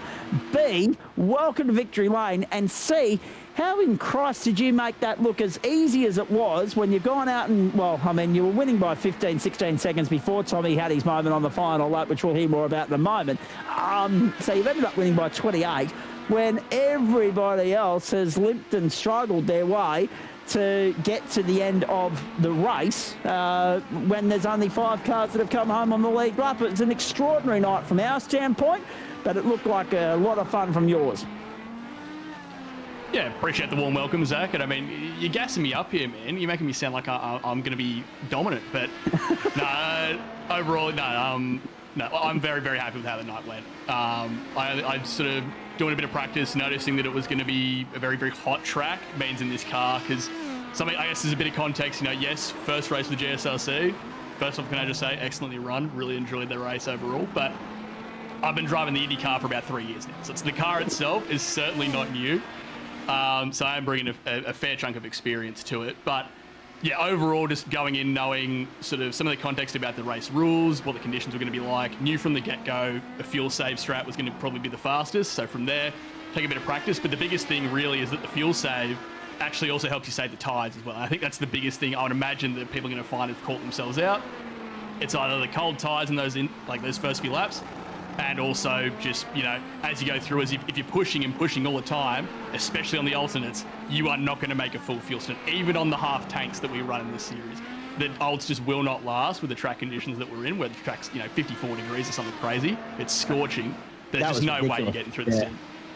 Stiflingly hot heat there in all of that. I mean, obviously the middle of summer plays a role in that as well. But talk me through, I mean, it was great to see that there were some varying strategies at play out there, mate. You've gone straight down the middle. You've gone 2 stops. You've used the safety car to your advantage to save the fuel, to stretch the tank that extra lap or two to get you in the window to make it a 2-stopper. Was that the plan all along? Yeah, I was planning on 18-lap stints, so I would have been 1 lap short, and the plan was, use that safety car. It's coming at some point. I can get an extra lap of fuel behind that. So yeah, that was always the plan from the get-go. It was 2 stops.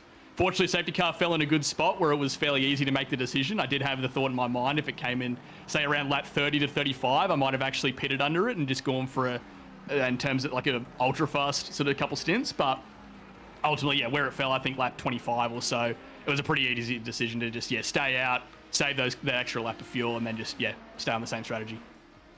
Indeed. Now, in saying all of that, just as I walk and talk here, boys, and the only reason I'm walking and talking is I need an extra layer of warmth down here. It's a bitterly cold Ipswich night, and yes, the single jumper's just not cutting it at the moment, so off to grab a jacket I go whilst I continue operating the post-race show here, and they said we couldn't multitask. Johnny Harris and a few others have proven otherwise tonight, for anybody that's questioned our, as a male species, versatility and ability to multitask in the past. It's great getting this intel from you, mate, because obviously you answered the main question that I had before I even got a chance to ask it, and that was about your background, the fact that you've got 3 years of experience in the IndyCars. So we're going to refer to you as an IndyCar specialist in this instance, but obviously there's a couple of things here, right? So what's the background in iRacing that's led you to the Gentleman Sim Racing Club platforms? And 2, outside of the IndyCar, what are you applying your trade at? Yeah, overall, coming into GSRC was basically just a couple pointers from some guys from the FDL. Obviously, another great league. So yeah, a couple of guys that said, hey, we know you like the IndyCar. GSRC is running a series for the next season. Would be great. It would be cool to have you along there. Funnily enough, most of those people, when they've come to suggest that, I'd already signed up. The moment the first person suggested it to me, I was straight in, as you can imagine, straight in. Okay. But yeah, certainly, coming in there. And overall, outside in iRacing, in a broader sense, I don't do a whole lot of racing. I mainly just jump on for the IndyCar during the year. Sometimes I'll do some of the, your little endurance championships, like a Nürburgring 4 hours, that sort of thing. But I'm not necessarily someone who's jumping on every night. Like you would have seen, obviously it's first week of the season, first time in the club. I've only done this event this week, and I'll probably dip my toes in the other ones, but this would be the only series where I'd probably say, yep, I'm going to do all 10 weeks. that's the intention, as long as life doesn't get in the way. Overall, yeah, it's something where for me, I like to stay focused on the one or two cars, and so just means that the IndyCar, over time, it's just if you spend it all the time in the one spot, you end up getting pretty good at it. And this is the point, right? So you are to IndyCar what some of our guys are to supercars or GT3, right? Everybody picks their preference and they want to specialise in that. I mean, there's something to be said about the way in which the sim racing universe caters to all different needs, wants and desires, right? But that's what makes racing what it is. The fact that you've got a mix of guys that you're up against that throw their hat into everything and they want to be masters of 3 or 4 different disciplines and end up maybe only being masters of 1 or 2. But there's obviously something to be said there about what works for you and going with that, the comfort that you have from having worked out that you can specialise in 1 or 2 categories and occasionally go and dabble in something else for fun. Yeah, you've got it spot on right there. It's a case of have a couple that I take seriously, and the others, it's, oh, yeah, I like the track, I like the combo for that week, whatever it might be, jump in, do those races, but I'm not, doing any championship competition, or I'm not trying to be, gunning for top split at the peak strength of field, all that sort of stuff. All those sorts of things where some people might focus on that. For me, yeah, it's mainly just driving a car that, well, for one, I like driving. And two, something that you just find fun. And it sort of works with your schedule, of course, as well. Because, some of these, if you're doing it week in, week out, you could be putting in, 20, 30 hours if you're really dedicated to it. And it's something which I'm just not interested in committing that much. But IndyCar running some of the series, it's a case of, if you follow the IndyCar iRacing series that just follows the real world calendar, you got 17 rounds, 17 weekends through the year where you dedicate, a few hours on the week beforehand, get yourself up to speed, have a crack at a full length race and just see how you go. For me, that's what works, and it just means over time, over that 3 years, built up the experience, built up the knowledge, and, of course, the speed. A couple of other questions for you in a moment, but I just want to clarify something whilst he's here, whilst it's on the record, because you referenced our good friends, our colleagues from FDL earlier. Does that mean that we give you the royalties when anyone's mentioning FDL, Tommy Donoghue, or do they go to somebody else? I think a few people actually got in before me with Ethan, but I was keen as well because he's the guy in IndyCar in Australia. So I know this series gets sometimes not the best participation, but I was like, if he's in it, I'm going to be committed every week because it's going to be very, very hard to beat him. So it makes it a lot of fun for me, selfishly. Yeah, absolutely. But we're going to talk to you more about your race in just a few moments' time, and another solid head out onto the podium. I'm very much looking forward to hearing what Alex Tzickas has to say with regards to his night as well. He'd be punching the air at the moment, no doubt, with the podium first up in the new term. You mentioned that you boys are committed to the whole 10 weeks, so I may as well keep Tommy in the conversation now and tick this off with both of you whilst we're going. Joe might be able to bring it up on the screen. You would have no doubt seen the schedule. So there's 2 parts to this question. One, St. Petersburg, no doubt, as IndyCar fanatics, you would have been chomping at the bit as soon as iRacing confirmed that was coming to the server earlier in the year. It's the new playground. We're all enjoying the new toy, right? I know there's a few people that won't be enjoying it so much after tonight, let's be honest. But what do you make of that schedule, boys? A lot of the IndyCar favourites trip back to the past from the Champ Car era with Circuit Gilles Villeneuve, and of course our Indy 500K is the showpiece of the whole season on the last night of the term back Friday, September 11. Start with you, Ethan, and then we'll go to Tommy. Yeah, I mean, full credit. I believe it would have been Adam that would have come up with this schedule, if I'm reading sort of who the organisers are correctly. Feel free to pass it to whoever that is if that's not correct. But correct. Yeah, 100% awesome schedule. Really just it's one of those things where you've captured pretty much all the staples, which is immediate, massive tick. The ratio of road courses to ovals, I think, is good. It's something where some people feel like, if it's an IndyCar series, it's got to be half and half. I don't agree. Keeping it as a mix of those street circuits. You've got a super speedway, you've got a short track in Milwaukee, and you've got some proper road circuits as well. So I think the mix that we're going to get is going to be really good in terms of the type of racing we're going to get. I know especially I'm looking forward to Nashville, but I think the crown jewel for me especially, and I don't think it'll become as much of a surprise, will be the Indy 500K.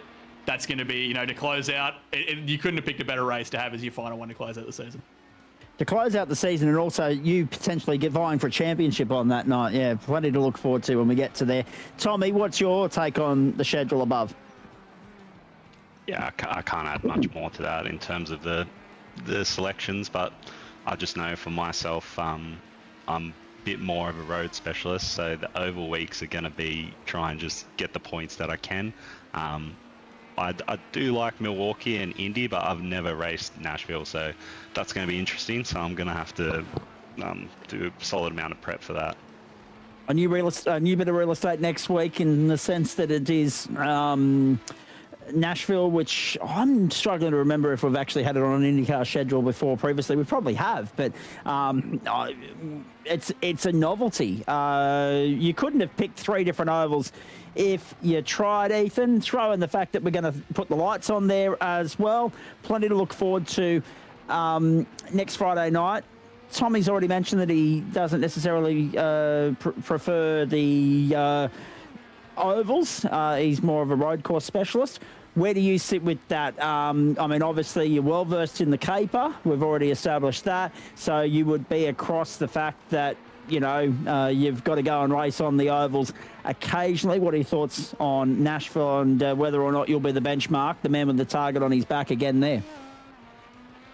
I mean, not to sound like I've got too much of an ego, but definitely ovals, I'd almost consider myself stronger than the road courses. So it's something where next week, yeah, for sure, especially on the lights, I think it'll be a very different race. You're definitely not going to see a 20-second gap at the end of the race. I think with the conditions that you're likely going to have with the car and just, you know, the nature of the oval racing in this IndyCar, especially at Nashville, I think you're going to have a really, really exciting finish, and it'll be a race right the way through.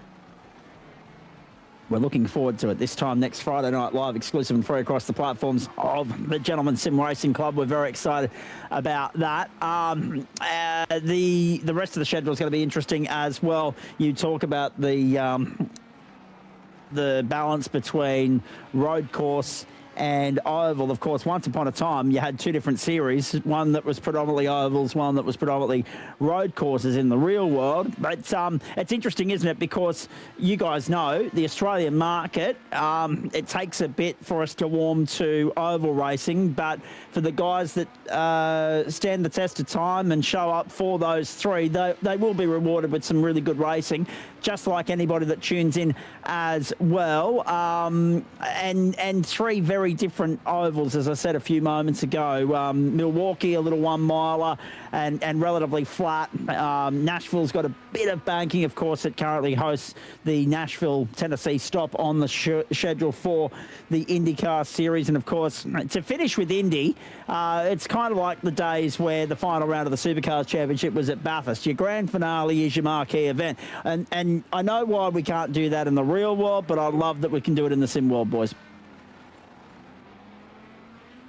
100%. Yeah, I think taking advantage of the fact that, yeah, we have a much more flexible calendar than reality. Yeah, definitely looking forward to Indianapolis. And I mean, especially, I think we'll find as the season goes on, especially at the end of the 10 weeks, people get a bit more familiar with the car as well. You know, obviously, if you're racing it each week, you start to build that bit of familiarity as you get to Indianapolis. I think it's going to be a really, really interesting race once everyone's sort of, I think, much more up to speed and much more gelled in, especially with the way the ovals sort of operate in this car. I think it'll be a really, really good event.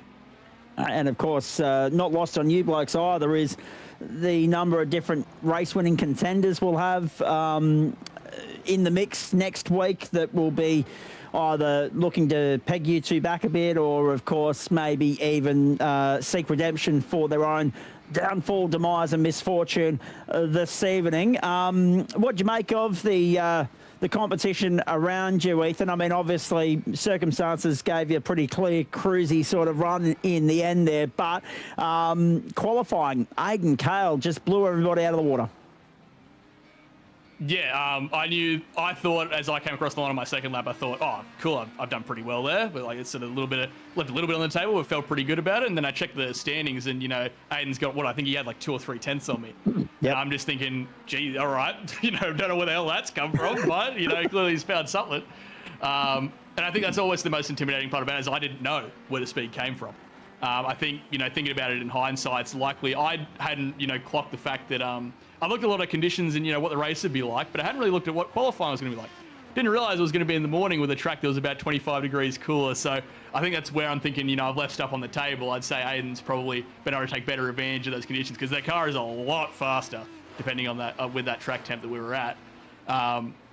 So yeah, I was sort of a bit disappointed in a way. It was a mix of emotions, seeing that incident on the final corner of the first lap, because obviously having that front row seat, the moment I saw Angus going a bit deep, I thought he's not making the corner, so I'll get one spot. And then I saw Aiden try to duck out of the way, and I thought, no, I think if he'd stuck with the corner, I reckon he might have made it. But one of those situations where, you think, would have been cool to race him right at the end. And I know with the sort of the yellow in the middle, he did sort of start to reel it in a bit and have a chance. But I was definitely thinking, am I going to be racing him at the end? But I can understand why they're both probably feeling pretty disappointed with the outcome, just with how things played out. But yeah, it's one of those things where I'm sure they can come back next week and bring a whole lot of pace because obviously they've shown that it is there. It's just unfortunate that obviously with the tricky conditions and just the situation going on today, it doesn't work out. And that's just how it is. That's what we have drop rounds for. That's exactly right, 100%. And a few of them will be utilised by the end of tonight, unfortunately, for those guys. You mentioned St. Pete. I mean, it's a circuit like all street circuits, but probably more so from what we've seen tonight. I can't recall a circuit with as many trip-up points as this. We saw incidents at turn 4, we saw incidents at turn 10, we saw incidents at the final corner. Everywhere you looked, there was action. So how much of that did you see from the driver's seat after lap 1, once you got into clear air? Because your main overtaking practice came tonight in the form of getting by back markers and navigating lap traffic. How'd you fare in all of that? Did you have any moments along the way or not? I mean, yeah, there were a couple of times where I'm not sure if it might have been perhaps, a mistake on their own or a little bit of that pressure that you get in your head when, the leader's right up your bum. But I did have a few scenarios where someone's, gone a bit deep into a corner and I've fortunately just been sort of backed off a little bit. It's a bit of a benefit of the fact that I was already fuel saving, meant that I was normally like sort of off the throttle before they even start braking. So most of the time it meant that if someone was looking a bit squirrely going into a corner, I'd just back out quite easily and make sure we survived. But no, I definitely spent a fair few times coming into corners and seeing cars up the escape road, or you're coming through a couple of corners and you're seeing that tyre smoke just lingering around from obviously something that's gone down. But yeah, obviously like it's a tricky track, especially with the bumps around here. That's the nature of sort of IndyCar street circuits. They're not like Formula Ones where they're sort of still repaved and they're dead flat. It's just the roads pretty much. There's no difference from what you'd be driving cars on day to day. So you certainly feel a lot of the bumps, and especially at St. Pete, it can be pretty sketchy coming in through some of those heavy braking zones where you're just bouncing up and down, and the car just wants to move around on you. That's where it's really valuable, just to really make sure you're really comfortable and gentle on the car. It's definitely a smooth as fast kind of situation. Absolutely, and I guess the only bit of real-world correlation I can offer with regards to this schedule is that we go to Nashville and I think Milwaukee's relative, and also Laguna Seca around about the same time, and Portland, as we do in the real world. So Nashville, of course, next Friday night for us, next Monday morning after the FIFA World Cup final for the real world.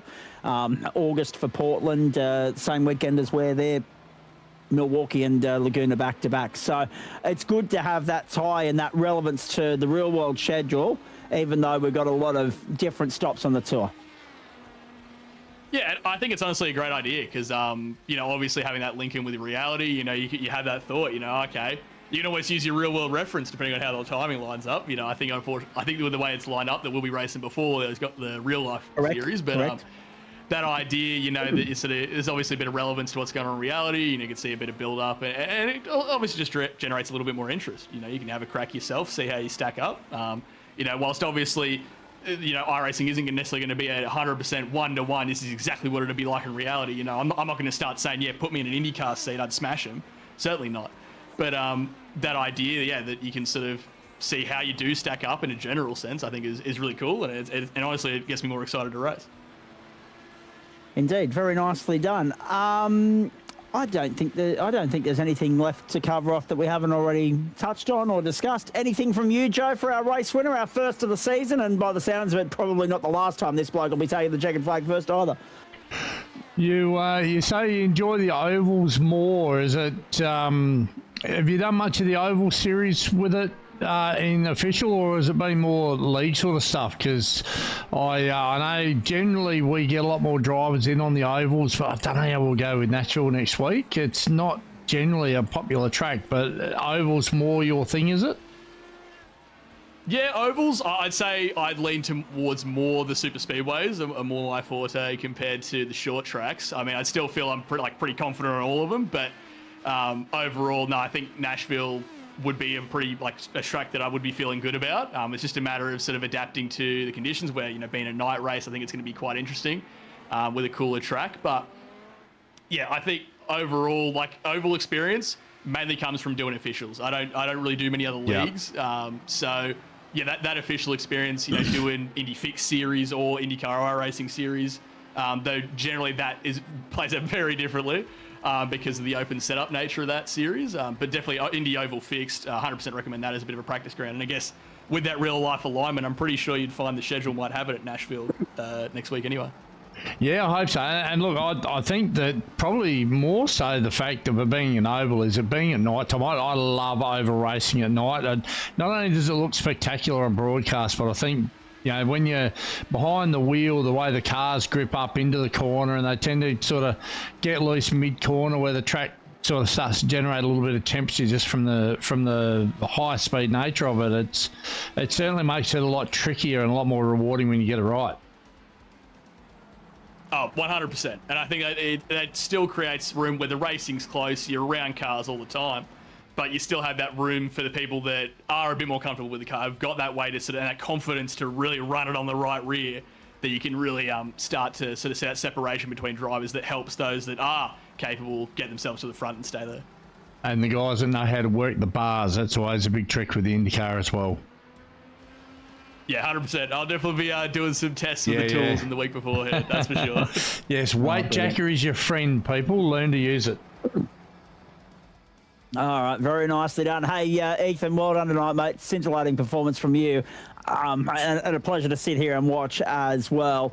You can tell it's been a good night when you've stayed out of trouble and avoided being on our replay roller for any given reason. Congratulations to you. Is there anyone you'd like to thank before we let you go?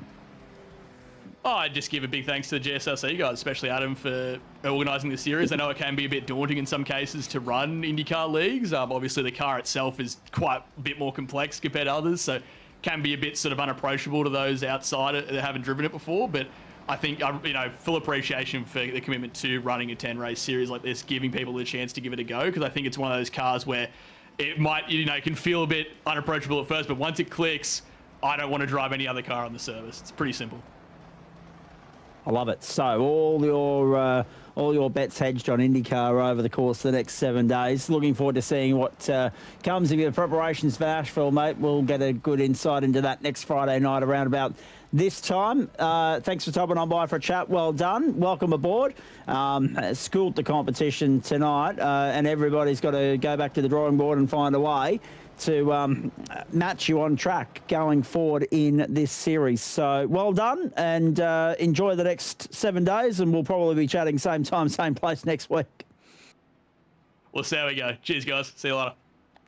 Getting back to Tommy Donahue in just a moment, and Alex Dezikis and James Denton as well. Post-race show platforms of the Gentleman Sim Racing Club around the grounds for you on a Friday night. Just to recap, Collingwood have just scraped home over the North Melbourne Kangaroos at Marvel Stadium. 13-11-89, played 12-13-85. Warriors too good for the West Tigers, 32-6 on Friday night NRL football, and of course another 6 games where that came from throughout the course of this weekend, and of course you'll see them on Fox League and 9, and of course the AFL continuing. 4 games tomorrow, 3 on Sunday. You'll see them across 7 and Fox Footy.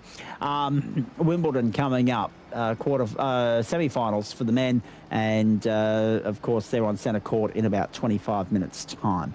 Actually no, it'll be less than that. It'll be about 15 minutes time, because we've been sitting here waffling, haven't we? So yes, looking forward to the Wimbledon semis. Zverev up against the Brits, non-seeded player that's the talk of the nation at the moment over there, riding with the hopes of Britain on his shoulders, and of course Sinner and Djokovic to follow. Right.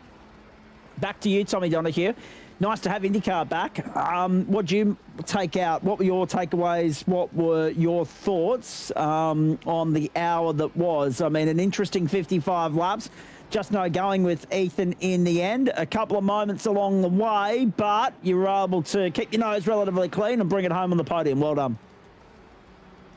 Yeah, it was a fun race. I think I don't think Ethan really did himself justice of how he was able to actually manage that pace while fuel saving. To do the two stop, it was pretty much like emergency fuel save basically. Like it was very hard to stretch it the whole way. So yeah, I couldn't keep up with his pace while fuel saving, but it also made the race a lot easier. I think like the people that were crashing a lot were probably pushing to the max, but when you like lift and coast every single corner on this track, it's a lot easier to not make mistakes. So I think that's probably the difference. Like Ethan said as well, like the tires were good the whole time for me. I never felt like they fell off just because I was lifting everywhere. So it was a pretty uneventful race really. Might have looked a bit hectic. The last corner was a bit scary, but on the last lap, but otherwise it was pretty uneventful for me. I knew that Alex was on the different strategy, so I was going to have at least a 20-second gap over him at the end to bring it home. So I wasn't too worried. No, not at all. And I guess the other thing was it wasn't just Alex that you were keeping an eye on the relative there, because he had a late scare from Eric Fenton until Eric ran into trouble and sustained a little bit of damage, which put pay to the battle for third as well. So I guess, glass half empty, glass half full. Nice of you to be able to get a cleanish sort of run through to finish second, and obviously not have to defend, but knowing full well that you won't have it that easy every given week. Yeah, I hope so. I don't know what Adam's plan is with the fuel restrictions, but I do hope that some races, it makes it pretty much impossible for a fuel save, because I think these cars are a lot more fun when you push into the limit every single lap. But the strategy does make it interesting, but I don't enjoy doing 55 laps of lift and coast. So I'm hoping that, like you said, some races we're going to be forced to fight it out, full push. That'll be a lot more fun. Well, hopefully there'll be something along those lines coming your way in the next couple of weeks. We've already had your thoughts on the calendar, but let me ask you this: a bit of a moment on the final lap. What went on there, please? Yeah, well, I'd saved enough fuel to basically go for the fastest lap on the last lap. That's what I was trying to do. So I was full push to pass, going as hard as I could, and basically the guy in front of me crashed, and I was too fast on the entry to avoid him, so I just had to go off the runoff. But it was pretty scary because I was worried I was going to lock up and just go straight into the back of him. So it was lucky I got to pull that up, and I was just thinking to myself, when I was going for that fastest lap, I was like, should I do this? It's probably not the best idea, but I did it anyway, and it nearly cost me. So thankfully it didn't. Thankfully indeed. Thoughts on what you've got to do to stop Ethan running away with this championship, and also how you feel as though you'll stack up against the likes of Stephen Ball and Aidan Cartwell when they can have a clean run as well? Yeah, I think Aidan Cale's going to be hard to beat on pace. He seems like he's pretty quick. Stephen Bull, I haven't raced him too much, but at least in the SFLs, I've found that I can match him. So I don't know, it'll be interesting to see in this car. But yeah, I think my strength will be to try finish all the races and hope that Aidan and Ethan have a couple of ding-dongs that might get me a few extra points. So that's probably my best hope, to beat those guys, I reckon. It's going to be interesting as well, because we probably can't put a line through Angus Milne either, had it not been for that incident on the opening lap and him sustaining damage and also copping a little bit of an invoice from race control. He's likely going to be a potential race-winning contender as well. Yeah, absolutely. I mean, I'm teammates with Angus. He's he's quick. He's especially good at street circuits, so that's going to be quite good for him because there's a lot of those on the calendar. And I think, the only thing that's going to be a problem for Angus, similar to me, we don't have a lot of oval experience. So, we're mostly racing Formula cars on, obviously, road. We do the Indycar when it comes round, but, we've probably got, under 20 races on oval between us. So that's going to be the hard part for me and Angus, I think. Indeed. Hey, talk to me about what else is on the racing schedule for Tom Donohue over the course of the next 10 weeks, mate. I mean, obviously, it's nice to have you back here in the IndyCar. I'm not sure, I should clarify with regards to what you're saying about Aiden Carl. I don't know if you got a chance to have a look at any of the Formula 3 racing we had here last term, but he absolutely tore that to shreds. So we know that he loves an open wheel challenge. But as far as you're concerned, I know obviously between FDL and this, that's going to keep you busy. What else is on the schedule? Well, FDL, we're pretty much having a break this term. Not doing any races. Like a full season anyway. I've found that the SFL popularity is dwindled a little bit, and also I think there's a bit of fatigue there. So just generally probably just I need a break as well. So it's hard work running a league, as people know in this committee. But yeah, pretty much for me, I'll only be doing this IndyCar series. That's pretty much all I'm going to be doing for the term. And yeah, I don't know, I might pop in for some other races that interest me. But yeah, I'm probably just going to be doing the IndyCar this term. Other races that interest you, and what might they include, if you don't mind me leveraging a few more comments from you? Pretty much just the 3.5 Renault. That car looks fun. It's just the only problem for me is because it's in that earlier time slot, it's quite hard for me to get onto all of them. So it just depends if I have the time to get on that early, basically. At 3.5, mate, it's a mega fun car. It's been on iRacing forever, and it's try your best to get in, mate. It's a whole lot of fun. Yeah, I mean, it's a very fun car to drive. It's just it's a shame that it's on the early time slot. I've got a lot of bias, but I wish GSRC, put some of the open wheels in the better time slots. They always seem to get the unfavourable time slot over the staples. Tommy, I'm right there with you. I reckon I mean, there was nothing wrong with the Porsches last night, but I reckon Formula V would have rock and rolled very nicely in the prime time slot last night. I often refer to it as the main course, albeit an early one on a Thursday night, into dessert rather than entree into main course. But no, I'm right there with you, but only for the Formula Vs and the Indy cars. Hey, with regards, there's just some things that you're just not going to knock out of their current slots because people are very vulnerable to change, as you know. Hey, we'll quickly wrap it up with you. We've still got, obviously, James and Alex standing by, and we want to get to them very shortly. We also want to get off to the championships at Wimbledon. And I'm not sure if Trucker's had a chance to have dinner yet either. So I know it's only 8:30 on the West Coast, but still, I've got to keep that in mind too. With a view to next week, your early thoughts on Nashville and how that might fare for you? Yeah, I'm not too sure because I've never raced it. I did see that the officials are there, so I'm probably gonna do a few of those to get some experience on the track. And yeah, I know with super speedways in general, like Ethan said, I'm not expecting him to run away with it. So, if I'm there or thereabouts towards the end of the race, hopefully we have a chance. So we'll see how that goes. I didn't get a chance to mention this to Ethan, but you mentioned on the fuel save, mega fuel save required to do it on 2 stops. But what about tyre wear? He did comment briefly about it, noting the extraordinary heat in the track surface. What was it like for you?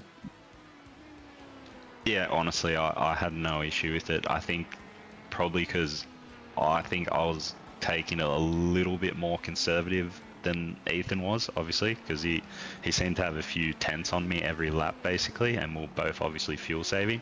So I probably was under the limit a little bit too much, because I ended up having enough to do that final push lap at the end. I had an extra lap basically, so I think that's probably why I didn't experience any tyre wear issues, because I was probably just going a bit too slow. But yeah, I experienced the same thing in practice. I was testing whether fuel save or full push was better, but with the temps, like if you were full pushing, you would just, by the end of the stint, your tires were completely dead, and it was actually pretty much just faster to fuel save, because by the end of the stint you were outpacing people that were pushing 100%. So yeah, I can absolutely see why the tire wear was a problem for a lot of people. Absolutely. Very nicely done. I don't think there's much else we need to cover off with you, mate. Very good to have you back on the platforms of the GSRC. Great to see that you, the word of mouth has brought a couple of people with you. Looking forward to seeing what unfolds throughout the course of this season. We know you're going to be a big part of it, so go well over the course of the next 7 days. Good luck with the prep for Nashville. We look forward to seeing what you can do there next Friday night. Maybe punch above the weight based on your own expectations, oval to road course performance. And then in the meantime, as I let you go, who would you like to thank? I'll just shout out the team, Everything Simulated, Shannon, who basically does simulators mostly on the Gold Coast, but all over Australia. So if you're looking for a full sim experience, check out Everything Simulated. Otherwise, you can check out Scorza and Gripline, which are other sponsors. And yeah, shout out to Angus for the prep we did in the week, and looking forward to next week. So I'll catch you guys there. Indeed we are, mate. Thank you for that. And thanks for being so good with your time after the fact tonight as well. We appreciate you hanging around. Go well. No worries. Thanks, guys. I'll catch you later. From Tommy Donahue to Alex Tzikis and James Denton. Hello, boys. Thanks for hanging back. Alex Tzikis, well done. Third place. I mean, obviously, probably not aware of the incident that, and you can ask James, and we're going to, about that in a few moments' time as well. Probably not acutely aware of the incident that Eric inadvertently got caught up in late in the piece there, which probably washed off a little bit of late race pace for him, which probably took the pressure off you and enabled you to hold on for third place, mate. A very nice drive, a great way to start the season on a night full of attrition. It must have been nice to be able to bring it home and keep your nose relatively clean in the process. Yeah, it feels nice. It was a very hard race tonight. Like, I didn't really think a podium was going to be possible, but at the end, we were able to just hold on to third on the podium after having to make that one last stop where we just took fuel, no tyres. Fuel, no tyres. Okay, so it was interesting because we were looking at it, right? We were crunching the numbers, and as soon as the caution got through where it was thrown, we thought, okay, there's two ways you can play this. One, go in, take the free pass, pit stop, etc., lighten the stop time for the third stop, or do what a couple of the boys did at the front and just save, clutch, save, and turn it into a two-stopper. Not a straightforward scenario. You've obviously decided very early on and committed to the three-stopper. Let me ask you this. What were the reasons for that, apart from obviously being able to go with just fuel on that final stop? I didn't really think I was going to have to make a third stop, to be honest.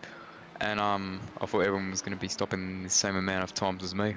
Like, I didn't really use the clutch and fuel save that much, so that's what caused me to make that third stop. And that's why I, for the third stop, was like, no tyres, just gas. Yeah. Very nicely done. Just stay there with me for a moment. Joe, can you do me a favour and bring up the results sheet again? Our stats board there on the screen, just so I can paint the picture for everybody at home. The commitment of James Denton to stick around here after one of the more frustrating nights, no doubt, behind the wheel of an Indycar you've ever seen. Let's have a look at this. He's finished 22 laps down, so unfortunately he hasn't even been classified. But at least stood the test of time and persevered with it, Jimmy. Nice to have you in here, mate. I'm coming back to Alex in just a moment, but talk us through how challenging and frustrating that probably was for you throughout the course of the hour. Oh, look, it was very challenging for the most part. Like, I've never driven this car on this track at all either, so it was the first time for that. But it was a blast while I was doing it. It was a bit of a rocky start. Had the wheel spins, track temps. It was all a bit of a over the place. I got it nailed down pretty well, but the corners kept creeping up on me and just kept knocking me out. So. And it's hard too, isn't it, right? So a couple of things here, right? So there's one of your moments with the lockup, and mate, there were plenty of them tonight, so you were in good company. But let's talk about the ins and outs of it, okay? So obviously 42 laps with 75% race distance. If you've completed that, you've ticked the box and you've got the classification accordingly. Difficult circuit to learn. And what, unfortunately, was the narrative of your night was I think there was only one fast repair at the disposal for you guys, which resulted in quite a few laps on pit lane getting repairs. We saw a few guys just pull the pin and go and have an early night as a result of a couple of incidents and knowing that they were out of contention. So points to you for seeing it through, because a lot of people wouldn't have. But the other point as well, unfortunately for you, and also, of course, Eric Fenson, and there was another one caught up in that. Martin Davis was the other one. Unfortunately, a couple of the incidents that occurred for you, those guys are flying blind because of the lack of visibility, particularly over there at, I think that's turn 5 or 6. As they've come around to find you there, they've had nowhere to go, no time to take evasive action, etc. and so forth. So it's unfortunate that you've been caught up in a couple of those incidents, albeit completely and utterly, thoroughly, innocently and inadvertently. But that's unfortunately one of the cruel creature habits of, or cruel elements, I should say, of street racing, isn't it? Yeah, I agree with you with that one. It's just the way the cookie crumbles with this, unfortunately. That situation with Eric was very disappointing on my behalf. I really wanted to finish this race, but I saw them coming up. They were coming up behind me really quickly as I almost hit the wall, so I was trying to get out of the way. I knew as soon as if I ran that corner, if I let up the tires and tried to get to the far right side, I would have spun. I would have cleaned them up anyway. So if I just stayed left and just kept going, that was my best bet. Indeed, righto. So let's bring Alex back in at this point in time, because we were talking about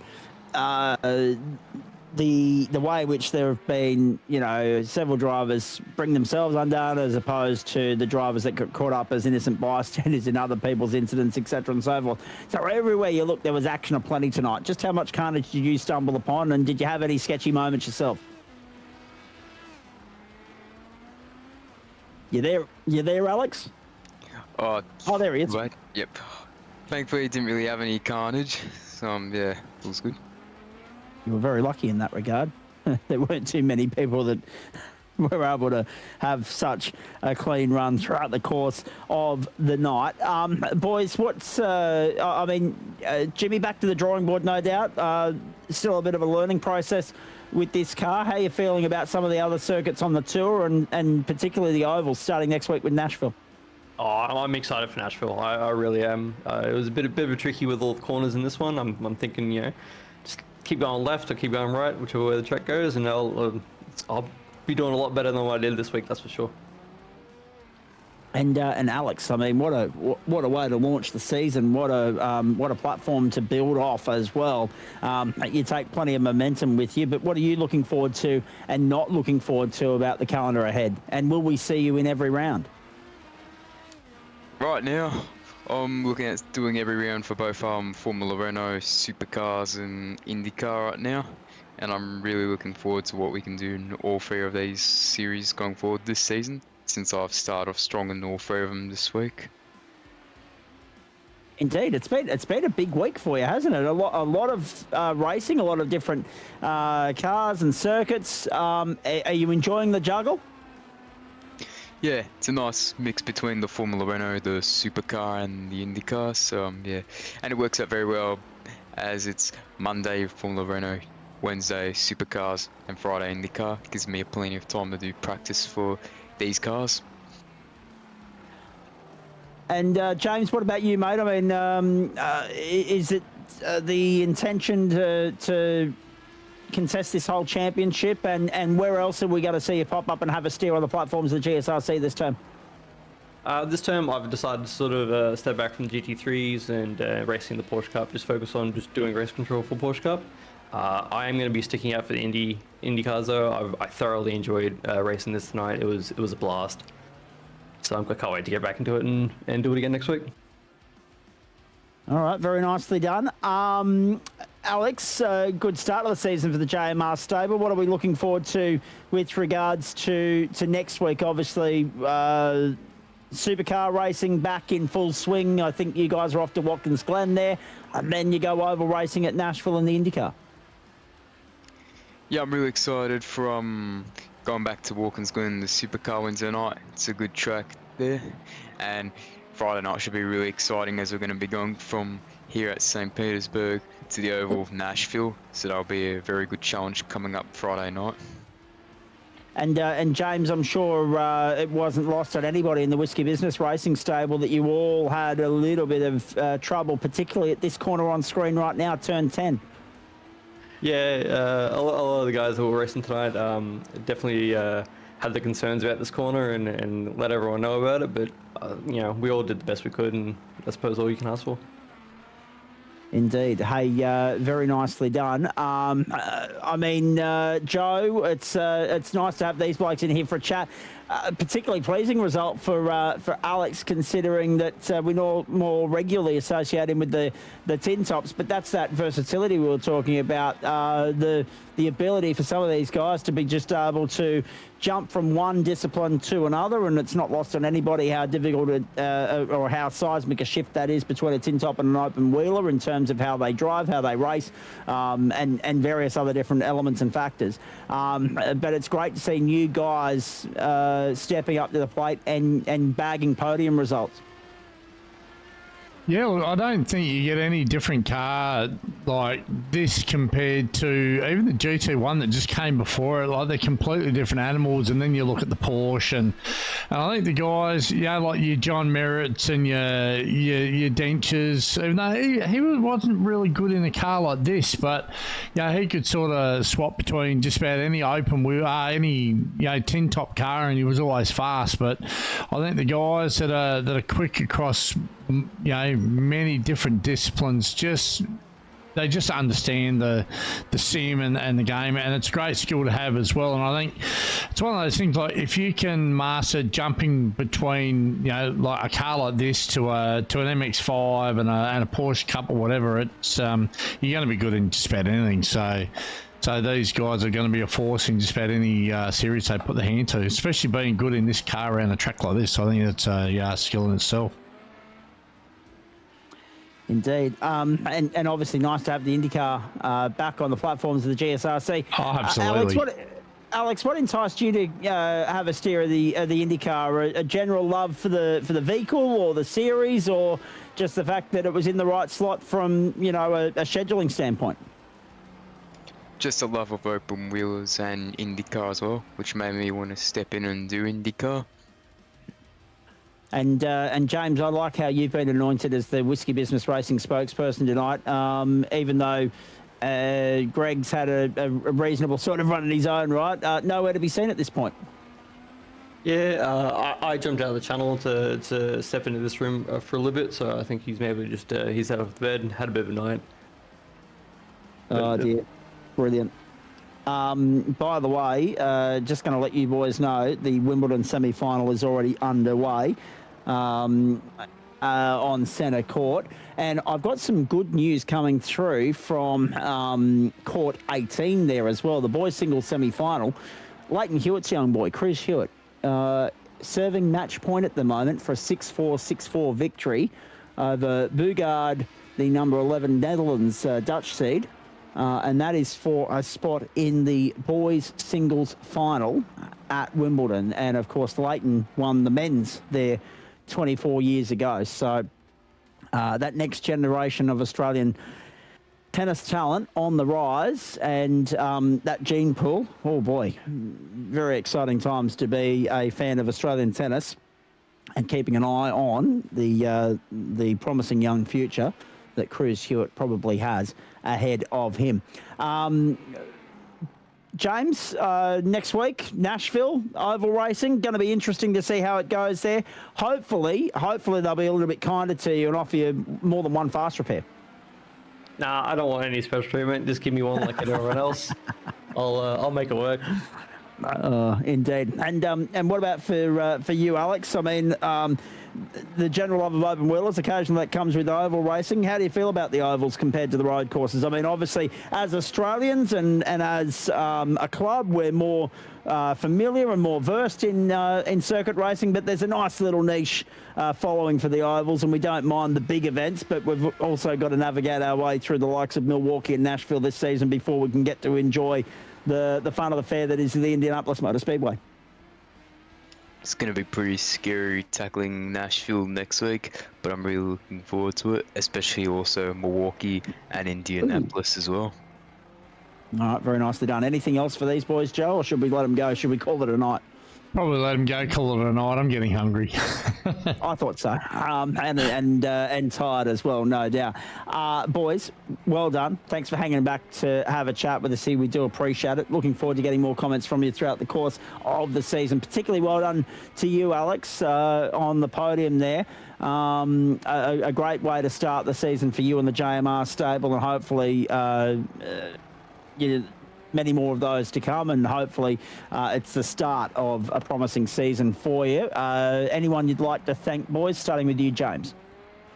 Just the whiskey business boys. And that's about it. You know, it's been a blast, a great community with the GSRC and the BBR team. It's been fantastic. But I'll let you guys have a good night. Have a good one. Tell Greg, by the way, from us, that that corner is going to be named Whiskey Corner from this point forward on the back of... I'm sure they're enjoying a glass of it at the moment, but yes, on the back of the amount of incidents there for you lot tonight, and don't worry, we've got a tally on the highlight reel. How many of them were you guys? Yes, Whiskey Corner next time we go to St. Petersburg. All right, I'll definitely pass it on to him. I'm sure he'll be pleased to know. And good luck to all the boys from your stable that have been testing the Spa 24 over the course of the weekend. Any JMR boys lining up for Spa, Alex? Unfortunately, none of us will be doing Spa this weekend. Don't worry, neither am I. We'll do it Monday night in GT3 instead. Hey, anyone you'd like to thank, buddy? The team JMR itself, our sponsors, Not Shift Collective, Lodge Brothers, Total Energies, all the boys, Jet, Jason, Lucas, and everyone on the team. And thank you to you as well for jumping on in and having a chat with us post-race, mate. Well done on the podium, and I'm sure we will be having a chat to you at some other point later in the season for the same again. Go well, enjoy the weekend. Yep, thank you. You too. And some final thoughts from you, Joe Baldwin. That was chaotic. It was carnage. It was chaos. It was sensational to have the IndyCars back. But I didn't anticipate anywhere near the level of crazy that we saw tonight. That was off the chart. Great to see some new names out there. Great to see, obviously, Ethan Morris get a breakthrough GSRC IndyCar win. But there'll be a few guys going back to the drawing board and licking their wounds tonight. I tell you what, I hope they take the supercar to this track, because this looks like it'll be an awesome track in the supercar. Very, very difficult in this one from what we can see, but I think it's certainly a track that's going to put on some great racing in the long term. I think it looks fantastic, and it'll race fantastic depending on the car. But one thing that we can do is have a look at what is coming up over the course of the next week, mate. I've got those all queued up whenever you're ready. All right, well, on the way there, let's thank the great people that make it possible for us to do what we do here. They're at the top and the bottom of your screen. They include Disruptive Labs, Waste Options, Trophy AI, merch.tgsrci.com, and Flash Graphics. I'll come back to the merch store in just a moment. You mentioned what's coming your way. Yes, there's a whole entourage of a host of different things coming up on the platforms of the Gentleman Sim Racing Club, and we are so excited about what's ahead. Starts tomorrow night. We mentioned earlier, we've already spun the wheel. It's the GT4s from Mount Panorama Bathurst. It's 32 laps, 200 kilometres. It's 8 p.m. Eastern Standard Time. Good luck to all and sundry lining up there for the first Mountain Men hit out of Term 3 of 2026. Now, week 2 gets underway Monday night. We're off to the Circuit of Barcelona, Catalunya.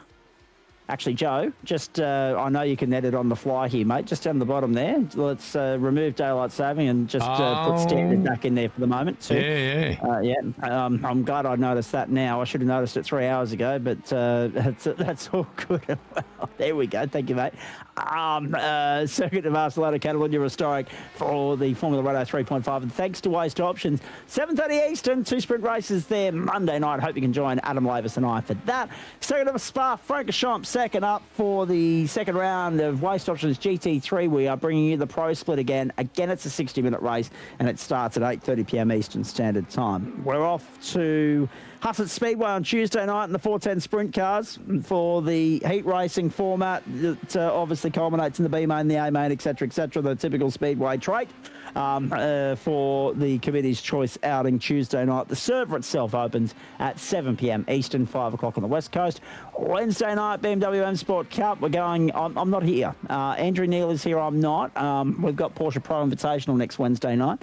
And it's the first of 4 rounds throughout the course of the season. I'm only here for half of the Wednesday nights. I feel a little bit fraudulent only being here for 5 of them, but there's not much I can do about calendar clashes and date clashes, and also the fact that Liam Banks was the Wednesday night mainstay before he decided to go and tap the floorboards of the local theatre.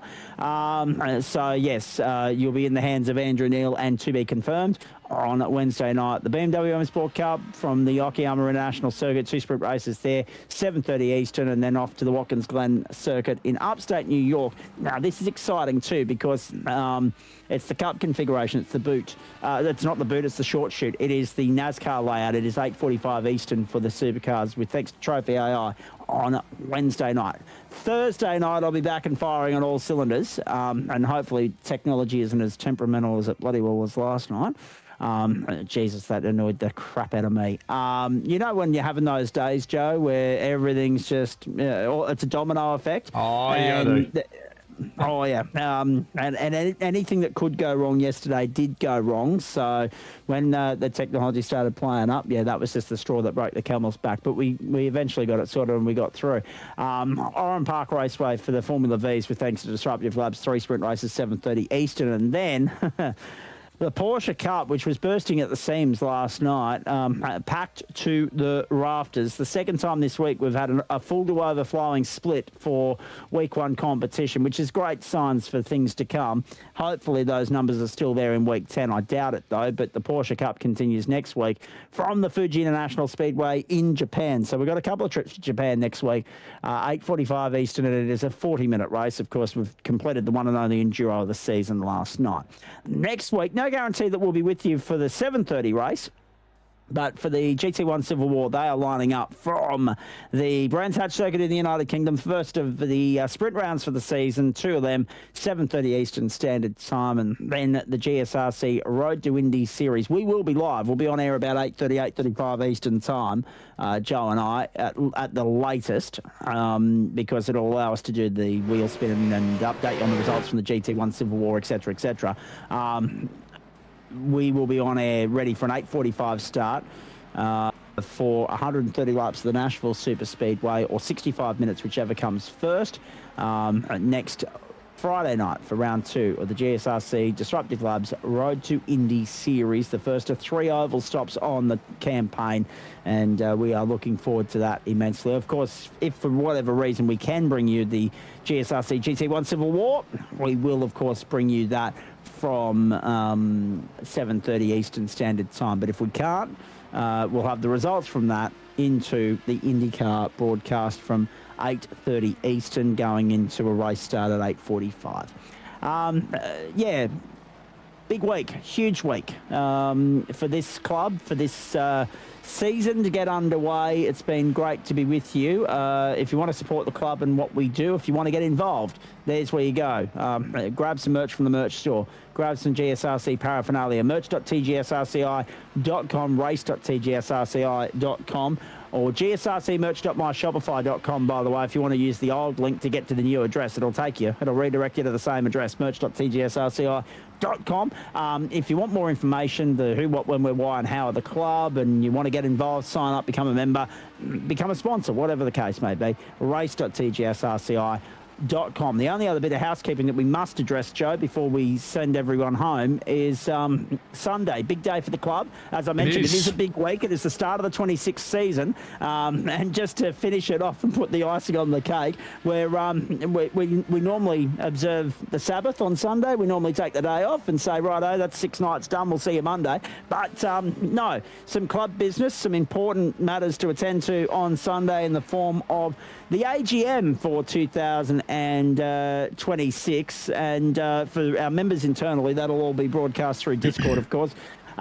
Looking forward to that. I can't be there. I've got ground announcing commitments with the Ipswich Jets, but another big day, the end of a busy 11 months for the club. We haven't gone full term with this 25-26 committee, but we are pulling the trigger early on this, and it'll allow the new committee to come in and see out the 3rd term and set everything up for the 4th term. I understand there's a couple of big committee changes along the way, and there might be a new title next to your name this time next week as well. Yeah, it could possibly be. That'll be up to the members that put their finger on the button and vote. So if you do want to have a say in where the club goes from this point moving forwards, and that's from roles from president, everything, secretaries, right the way through down to your general committee. Have a say, put your voice in and vote, on Sunday. Join in. I think it's at 2:00 Eastern. That's right. 2:00 Eastern, 4:00 New Zealand, and midday Western. Yeah, that's right. Yeah, middle of my lunch time, but that's all right. I'll talk with a mouthful of food, no doubt. But so get amongst it. This is there's nothing more frustrating than the guys that don't turn up to these sort of meetings and put their votes in on how the club should run, and then voice their opinion loudly after it's all been said and done. So if you want to have an opinion with the way it's run, by all means, drop in on 2 p.m. Eastern Standard Time and have a say on how the club that you put your hard-earned money in to run and race and be a part of, and we put the hours in to make it what you want. So get in there, put your votes in, and we'll see where we go for the next 12 months. Extraordinary start to the season. It bodes well for the 9 weeks ahead. I cannot believe, this has probably been the biggest start to a term we've seen in a couple of years. The response has been through the roof. And obviously there's been the influx of new members and returning members, and that's all good and well. But I don't recall a time in which we've had to turn people away, at least this calendar year, last calendar year. It's been a monumental response, and if ever we needed any convincing that starting a new season is a very good thing, it was this week. So, obviously we've only been away for 2 weeks, but that's put enough fire in the belly of everybody. Everybody's gone away. Yes, they've regrouped, they've enjoyed the break and all that sort of stuff, but there's obviously an element to that in which people have bloody well missed their regular Monday night programming. We are creatures of routine, habit and structure, right? So to have that response and have everybody turn up in droves in ways I don't think I've seen for a long, long time bodes well for the weeks to come. But let's just hope, oh God, that was the car park early in the race. Poor old Adam Lathers got crunched up in that. But let's just hope that is a sign of things to come, and we don't see that typical predictable drop-off in competitor numbers as the season goes on. If we can maintain some sort of rhythm here, it could be one of the best seasons we've ever had. We were very close to needing 4 servers for GT3 the other night. That's Scops level stuff for the numbers and whatnot. So I think we're in a really healthy place at the moment, and obviously the numbers show that we're doing something right. So I've sort of been just on general committee and had other commitments, but I plan on putting best foot forward again and help steer the club for the next 12 months. And got to be happy with where we're at the moment, and that's testament to Josh and Greg and the guys that have been steering it for the last 11 months going forwards. So but there'll be reports on Sunday from Josh. He'll Yep. He'll have his speech on how he thought it's gone and where he'd like to see it go, and then we'll vote in the new members. So, yeah, certainly, and we say it every year, right? It's I don't know that it can get any better, but it invariably does. So going forward, it's something that, if you want to have an opinion, get in on Sunday and make it be heard. Yeah, I mean, the response we've had this week, that's kind of January type crazy numbers. stuff. Yeah. Absolutely crazy. I mean, I get that, you start to get itchy feet, start to miss it, etc. After 6 weeks, but that was only a 2-week break and it netted that sort of response. Extraordinary stuff. Well done to all and sundry. Put on a great show this week. It's been a pleasure to bring it all to you. We hope you've enjoyed it as much as we have. Well done to you, Joe. Good to get I mean, it's not as though we had to put the training wheels back on. We've done this enough times now to know exactly what we're doing. But good to get the band back together on a Friday night and to be able to do it on a regular basis this season as well, mate. So we're excited about that now that everything's reset up in your world as well. And good to have you back on the broadcast crew for this season. I want to quickly run you through everything that's coming up this weekend, folks, because obviously we wish all of our GSRC members across the board, many different teams and members and drivers lining up in the iRacing Spa 24 this weekend. So we'll have some weary eyes on Monday night, and we're going to give them an extra hour of Spa just for punishment with the GT3. Proof that you can have too much of a good thing. So that'll be the parade victory lap on Monday night for those guys. Looking forward to that.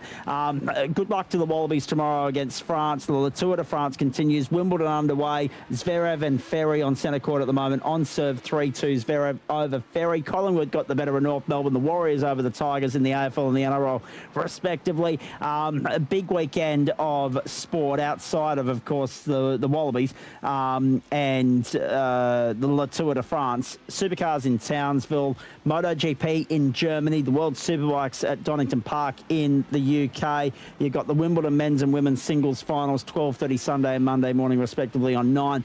The United Sports Car Championship from Canadian Tire Motorsport Park, which is one of our favourite venues on the platforms of the GSRC too, so that's why it's worth mentioning.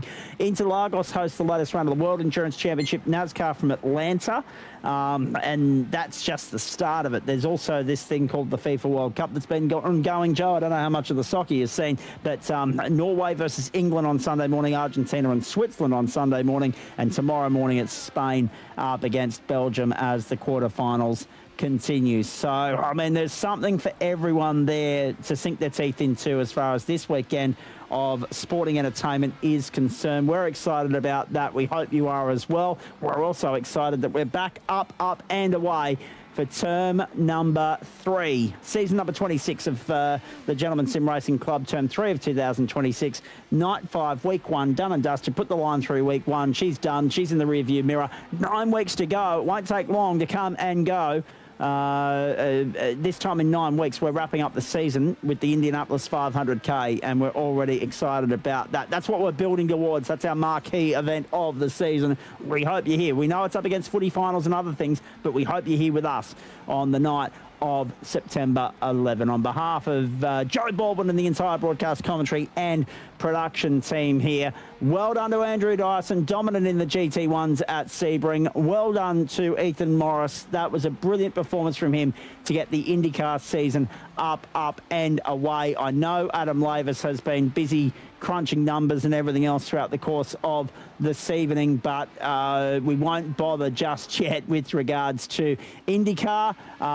It doesn't look like that's been done to this point. So on Monday night, we'll go back through and recap everything and give you an update on all the championship points across the board, because it took until yesterday for the GT3s to be finalised. Poor old Adam Lavis, he's had his work cut out for him this week. Hardest working man in the club, particularly first week of a new term, reallocating slots and everything else, making sure that everyone's got somewhere to race, especially that influx of newbies. He's had his work cut out for him, there's no doubt about that.